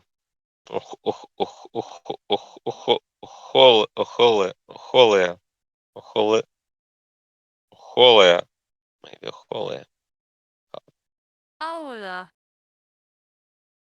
Hola. Okay, let's it be a Hola. Let it be a Hola. Hoard and doted on her lovers. The neighboring Assyrians and her whorings from her time in Egypt she did not abandon. She added to her whorings and looked at men, a portrayal on the wall, images of Chaldeans painted in vermilion. Is this vermilion? Vermilion. Vermilion is a color. Vermilion color. Maybe I can see this color in picture. Vermilion. I think it's color. It's a color. Yeah. Vermilion. Okay. Vermilion. Sashes. Girdling. What is this? Sashes. Girdling. Girdling. Like surrounding. Girdling. Girdling. Girdling. Sashes. Sashes is like belt. Yeah. Sashes. Belt. Sashes girdling the hips. Hips. Hips. It's like thigh. Hips. Floppy dyed turbans on their heads. All of them appearing to be leaders, looking like the sons. Floppy died. Died. Died like painted. Died. Floppy. Floppy. Floppy.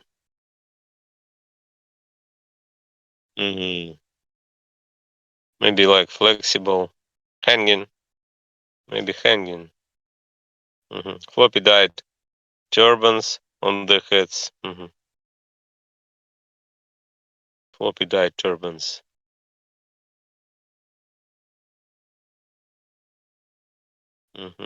Maybe like, okay.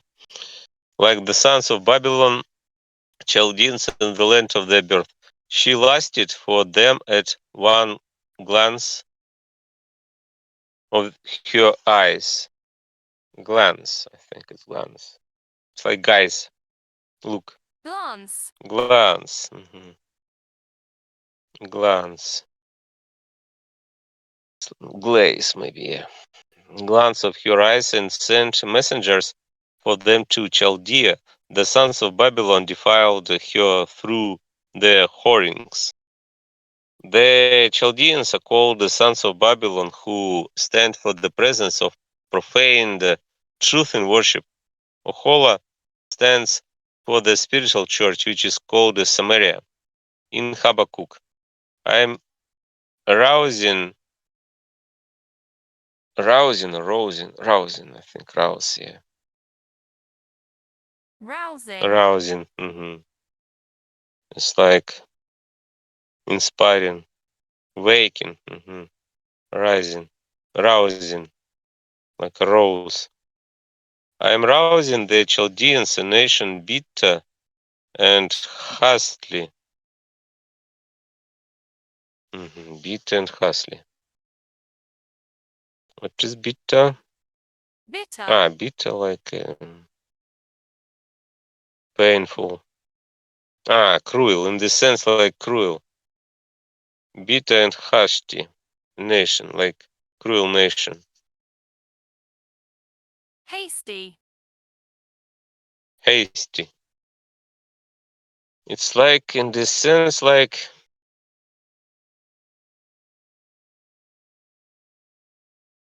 Irascible. irascible, maybe, yeah.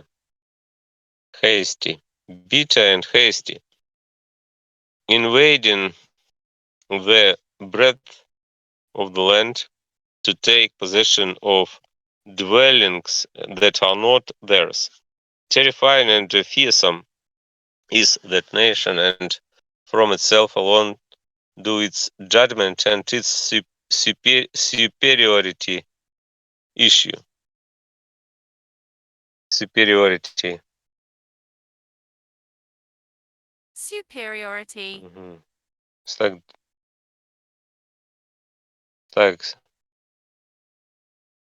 Supremacy. supremacy.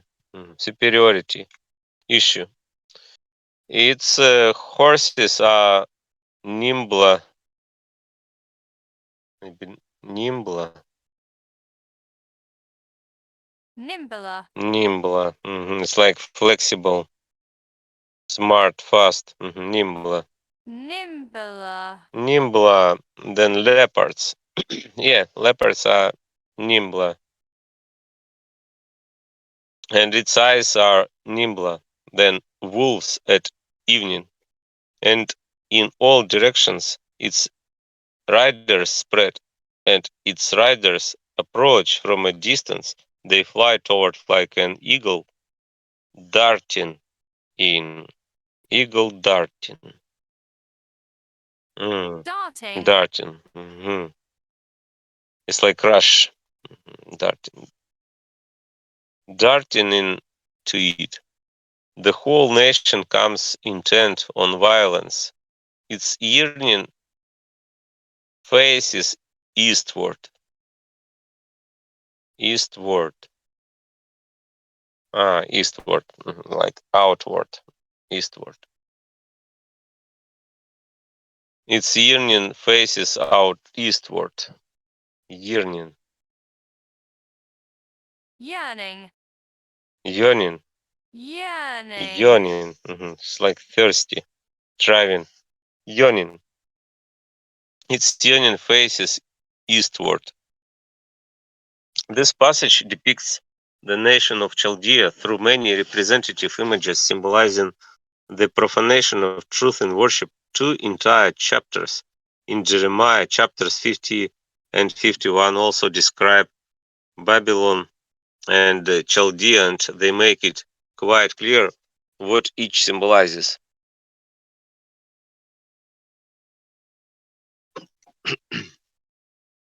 Babylon symbolizes the profanation of heavenly qualities in worship, and Chaldea the profanation of spiritual qualities in worship.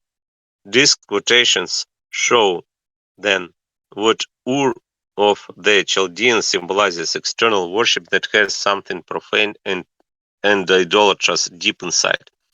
The worship of the Chaldeans was actually like this too, as I was permitted to learn from the Chaldeans themselves. Okay, it's your turn. Okay. Genesis 11:29. And Abram. Your microphone is sounding well today. Oh, okay. What, I was thinking you're gonna what, say that. No, I don't yeah, know. what was with your microphone? Was it a cable? What was it? The I cable? don't know. It's just the same. I use this just the same. It's the same cable, yeah.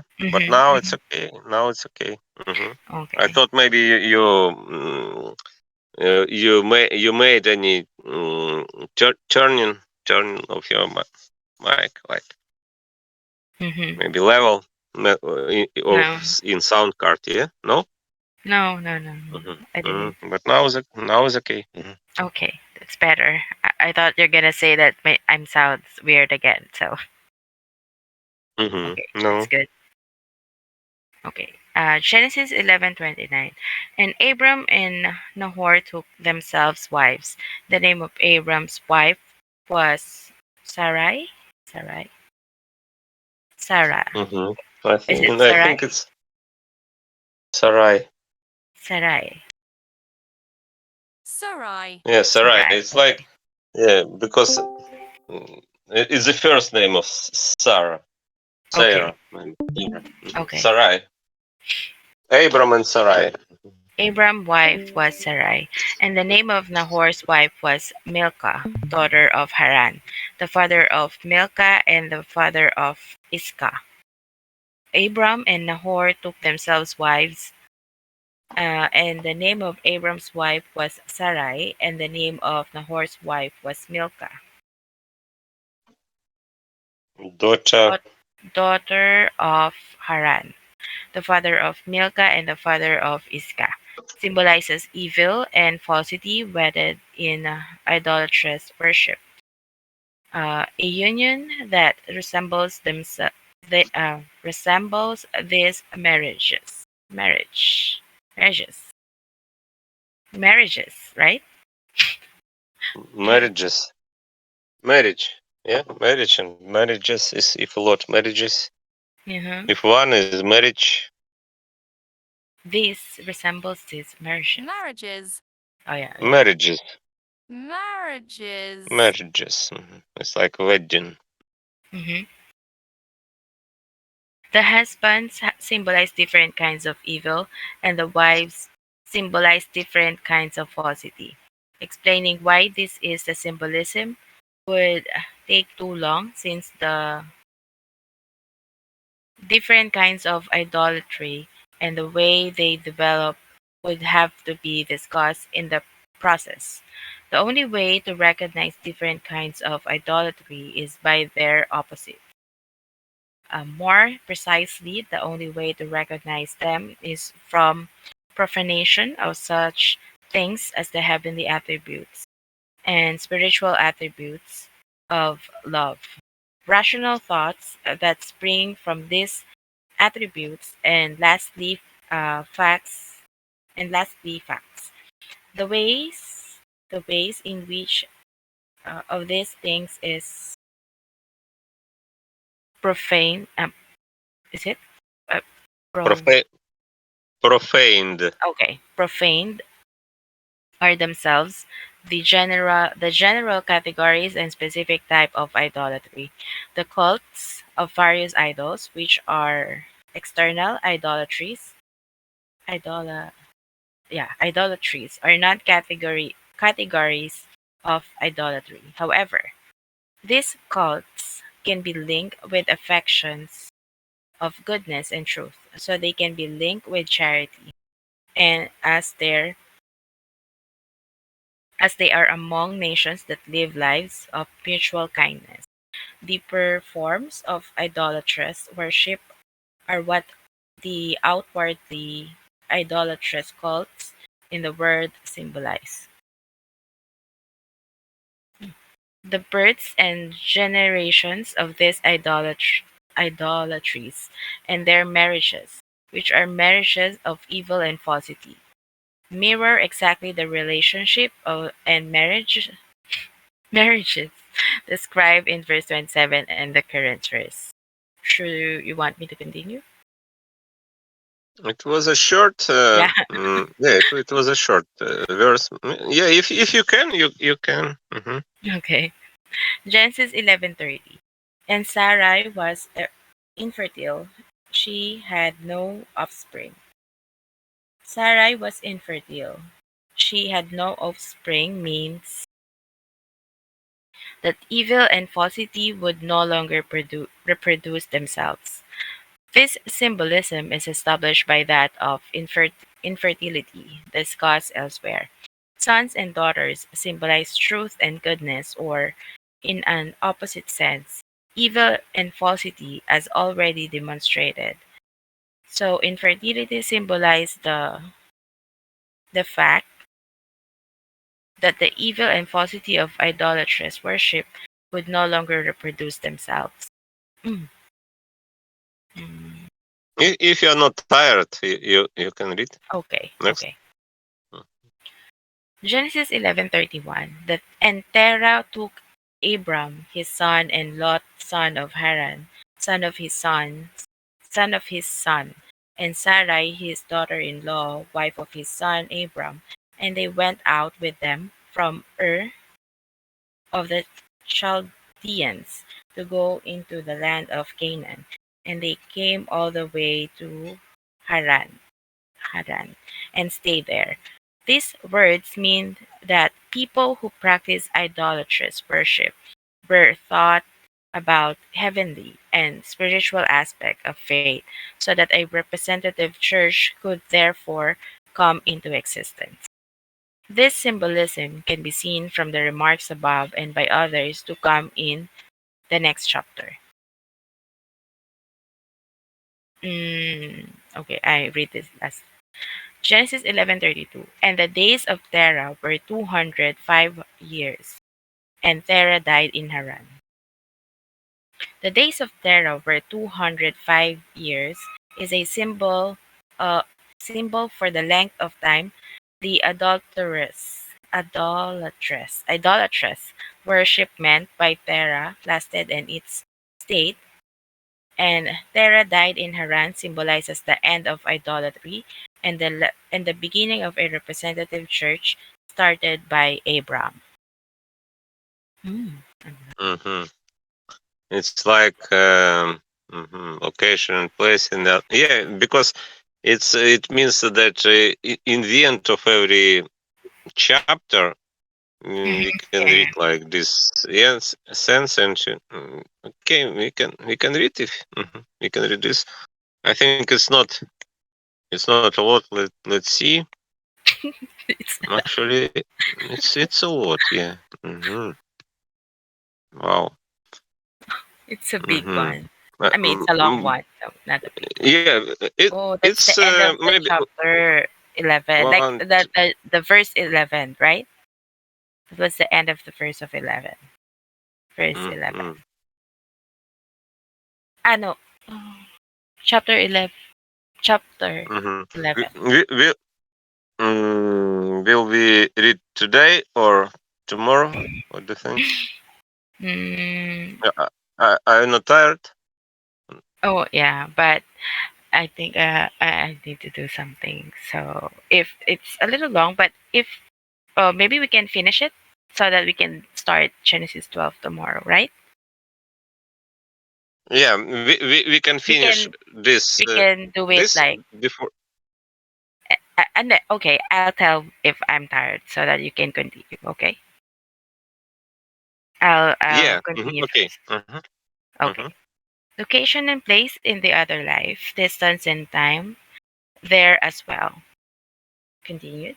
I have often talked with spirits about the idea they have of place. This word is often. I think. Yeah. Often. Yeah, I know it's. I think it's often. I know it's off. I don't know if it's often or often.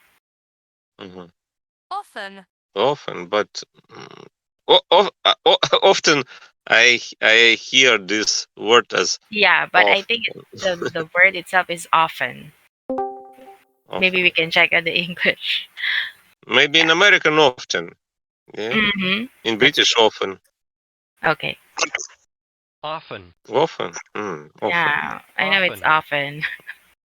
Okay, often, but I heard like often. Okay. Okay. Let's let it be often. Often. It's more easy to pronounce. Yeah. Yes, it is. Okay. I have often talked with spirits about the idea they have a place and distance. They're Yeah, not. it's do you see? 1 second. It's very important chapter because it's like the main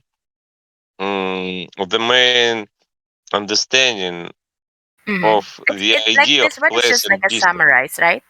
Summarize of the chapter. Actually, not.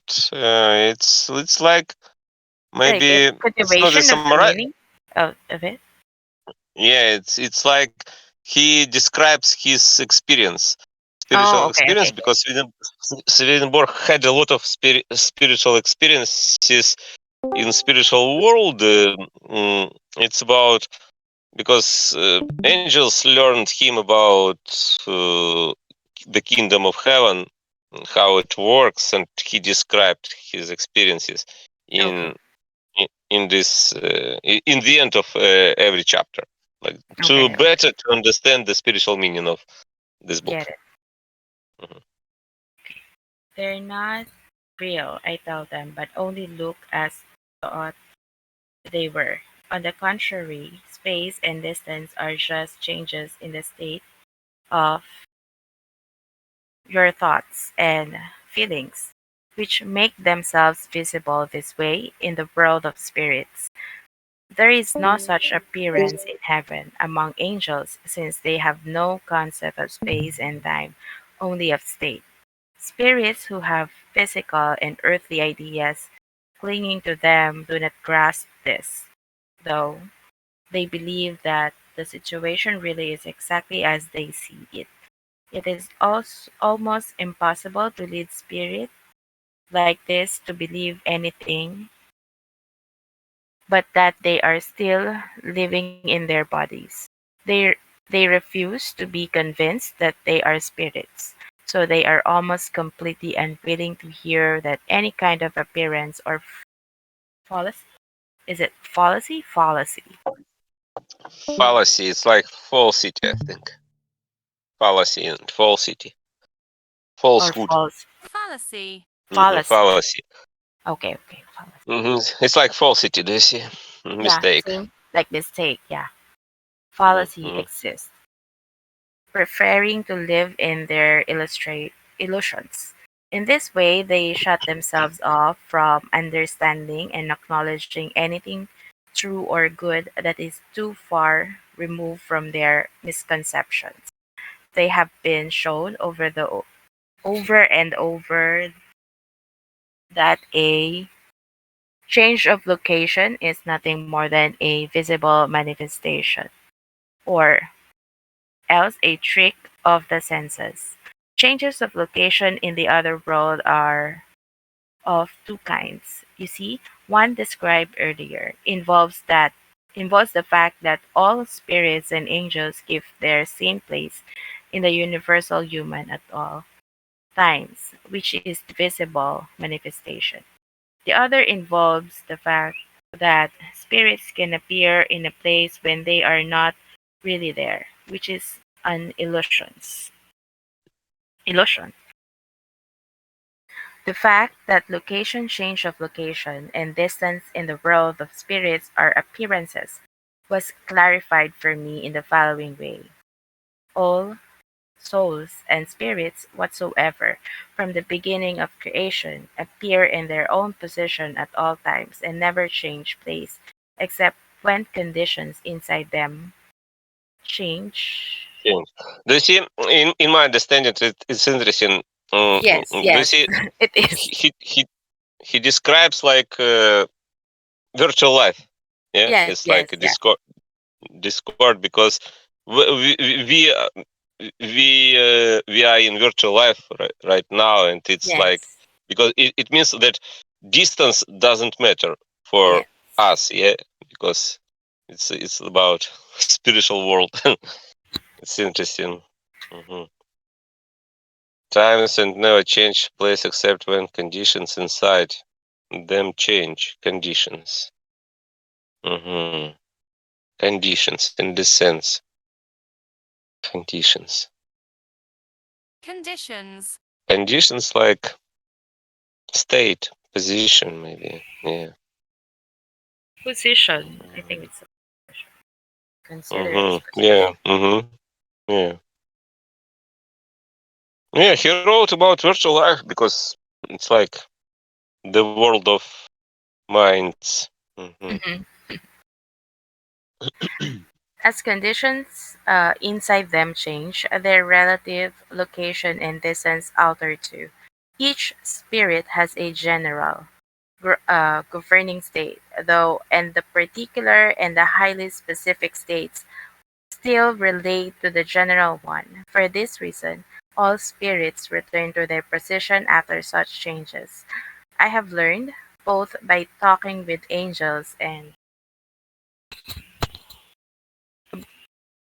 by personal experience, that spirits as spirits are not in the place they appear to be, so far as the organic substances composing the spiritual bodies they have are concerned. They can be very far off and still appear in that place. I realize that people who allow illusions to fool them will not believe this, but it is still the fact of the matter. I illustrated this to spirits who would not believe anything they could not see, which their eyes, even if it was With merely you said which with what you said which with. with yeah, Hmm. with their eyes, even if it was merely an illusion. By the fact that something similar happens with human beings in the world, take the sound in your ear of another person talking. If you did not know better from practice gained since is infancy in learning to tell sounds apart, and from seeing the distance, you would inevitably believe that the speaker was close to your ear. Long distance vision is similar if you did not know better because. Hmm. 1 second.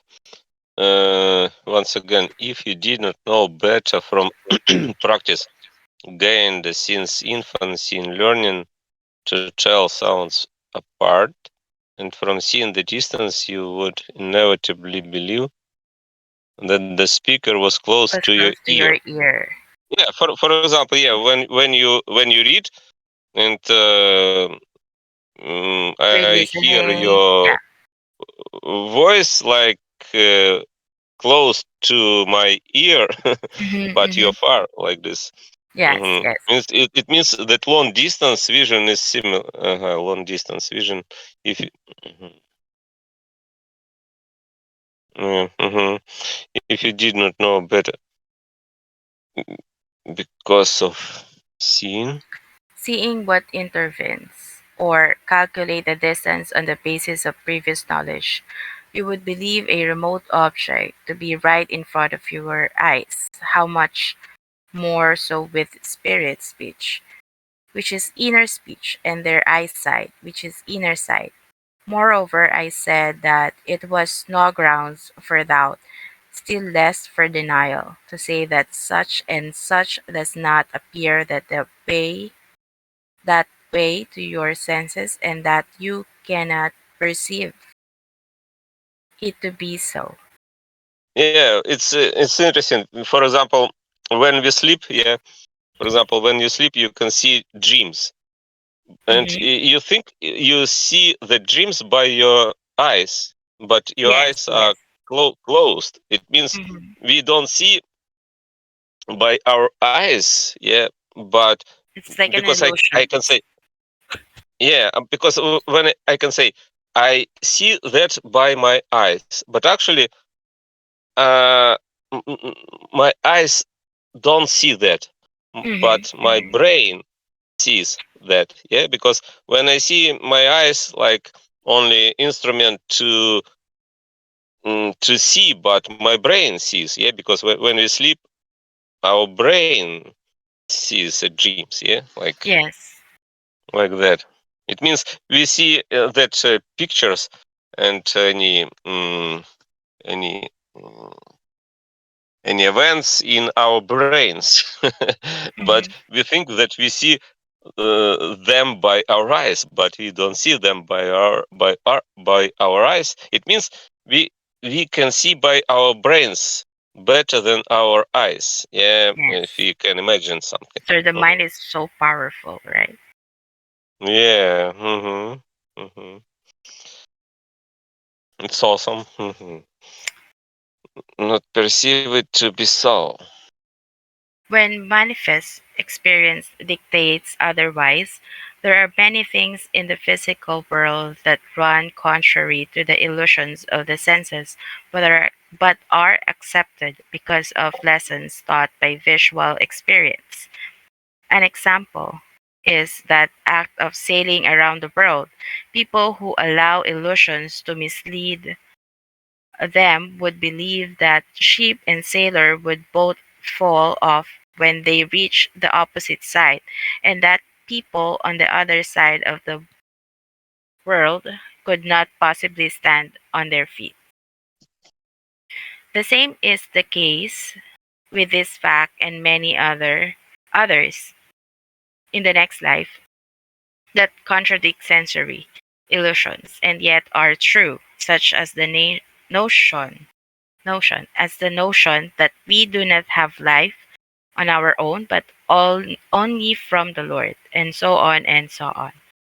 With these arguments and others, I was able to convince doubting spirits to believe that the situation was as described. Maybe someone wants to read.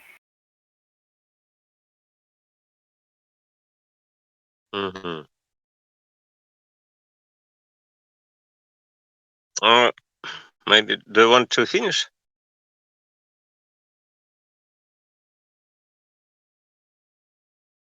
this chapter?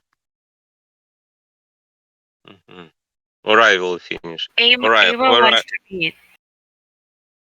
Who wants to read? A second, where we finished? After the word describe.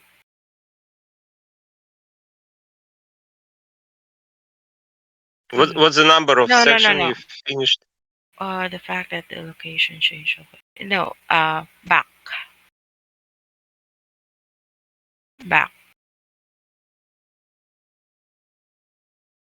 No, this is this is location. No.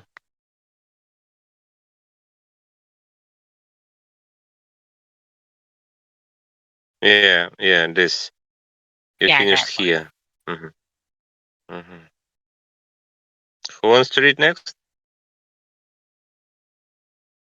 Okay, I'll finish this chapter.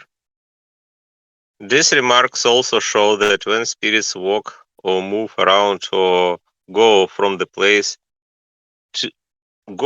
one place to another, a frequent sight, it is nothing but a change of state.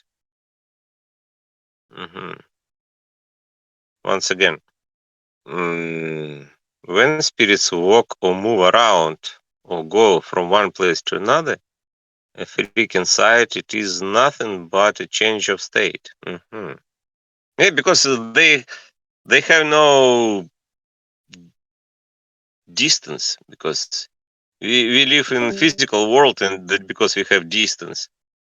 But if they live in spiritual world, like the world of thoughts, the world of minds, it means they don't have distance, but it's like a change of state. Okay. That is, it appears in the world of spirits as a change of location, but in heaven as a change of state. Yeah, we have change of location, but but in heaven is a change of state. Yeah, for example, I understand it like if you change a channel or server in Discord, it means that your location didn't change, yeah, but it looks like you changed your location, but you didn't change your physical location. Yeah, but actually, maybe they can say it's like changing of state. Mm. Would you agree? Yeah, in this Yes, yes. understanding. Because I have a lot of Mhm. server, actually. Other server, Mhm. rather. Mhm. In this, it resembles many of the objects and events that have a representative meaning and that display themselves invisible from there. This will be discussed later with the Lord's divine mercy. Location, change of location, and distance in the other life are illusory. How to pronounce it? Illusory. Illusion, but Illusory. illusory. Illusory. Not illusory, but illusory. Illusory. Illusory. In this word. Illusionary. Illusionary. Illusionary. Illusory and illusionary are the same thing. Life are illusory too, as I was able to see by this fact. In fantasy, spirits can instantly be swept up high, extremely high, and in the same moment down low. They can also be carried seemingly from one end of the universe to the other.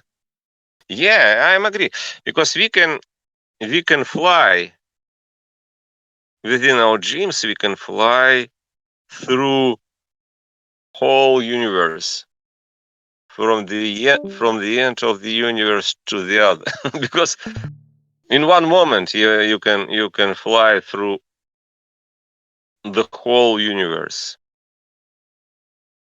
Mhm. Because spiritual world has no distance. Mhm. Of the universe to the other. In fact, warlocks, witches and like warlocks, like wi- Warlocks. warlocks, magician like this, sorcerer, mhm, Magician. magician, warlocks, Warlocks. warlocks. Mhm. Witches and warlocks in the other world can use fantasy to trick you into believing they are in one place and at the same time in another too, or even in many places. They pretend to be everywhere at once. People who are ambitious, ambitious, Ambitious. ambitious during bodily life, and people who were deceitful often appear overhead, and yet they are in hell under the feet. As soon as they are stripped in their conceit, they tumble into the hell as I was shown. Tumble. Tumble. Like fall. Tumble. Tumble. This is not a manifestation but an illusion. As noted, there are two kinds of change in location. The way all spirits and angels have of keeping to their place at all times is a visible manifestation, while their habit of showing up in a place when it is not their proper place is an illusion.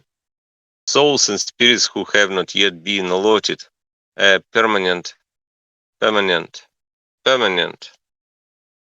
position in the universal human travel to different places, now here, now there, now they appear one on one side and now on another, now up, now down.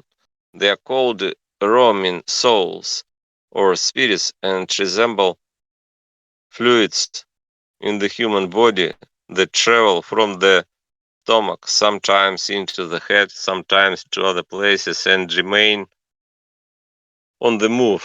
That is how these spirits act before they arrive in their designated place, a place suited to their overall state. It is the state that changes and wanders in this way. People on earth cannot help confusing God's infinity with infinity of space, and since their only idea of spatial infinity is that it is spatial infinity. Spatial. Spatial. Spatial infinity. It's like space. Territorial.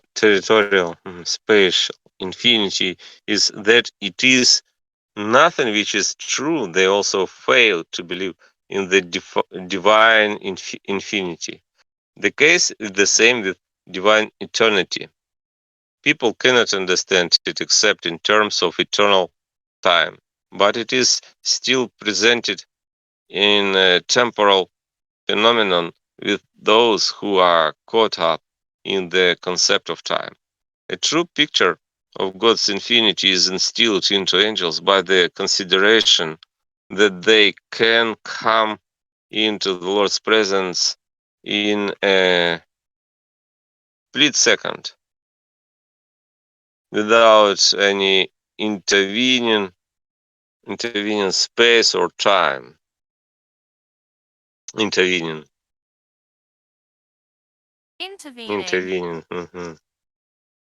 Yeah, it's like intervene. Intervening space or time, even if they should be at the ends of the universe. A true picture of God's eternity is instilled by way of the idea that the passing of thousands of years seems like no time to them. It is almost as if they had lived for just a moment. And both concepts come by way of the idea that in their present they have both past and future.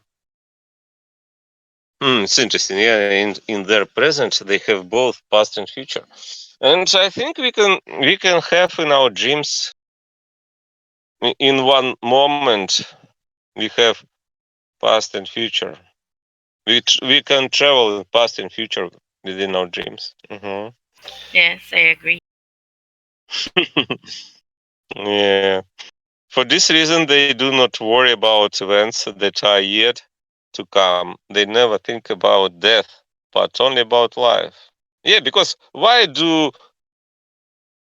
if we are eternal, yeah, why do we need to think about death?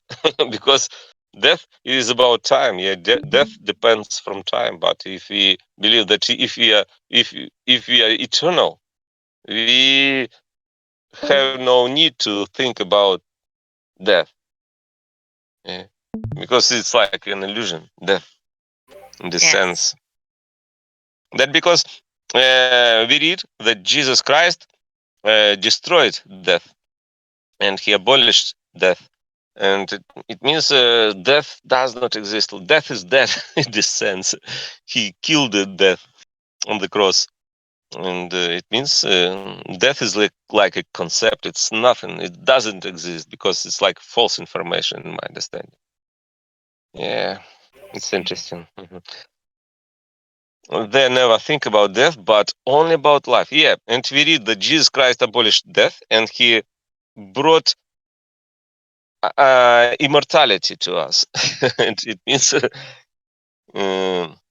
he brought us to immortality and he gave us immortality, and it means we cannot die because we are eternal. That because we don't need to think about death and time in this sense, but only about life. Thus, for them, every present moment contains the Lord's eternity and infinity. Yeah. Okay, that's all today. It was very interesting. Yeah, that part was the very interesting, I guess, from the whole time. Yeah.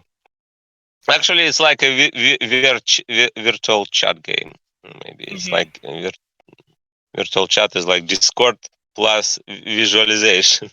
Yes, it's like he was describing what we're doing. Yeah.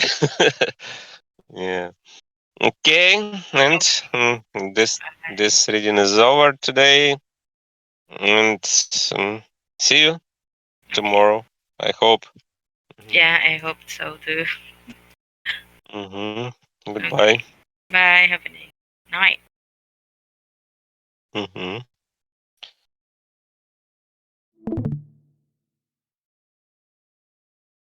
Bye.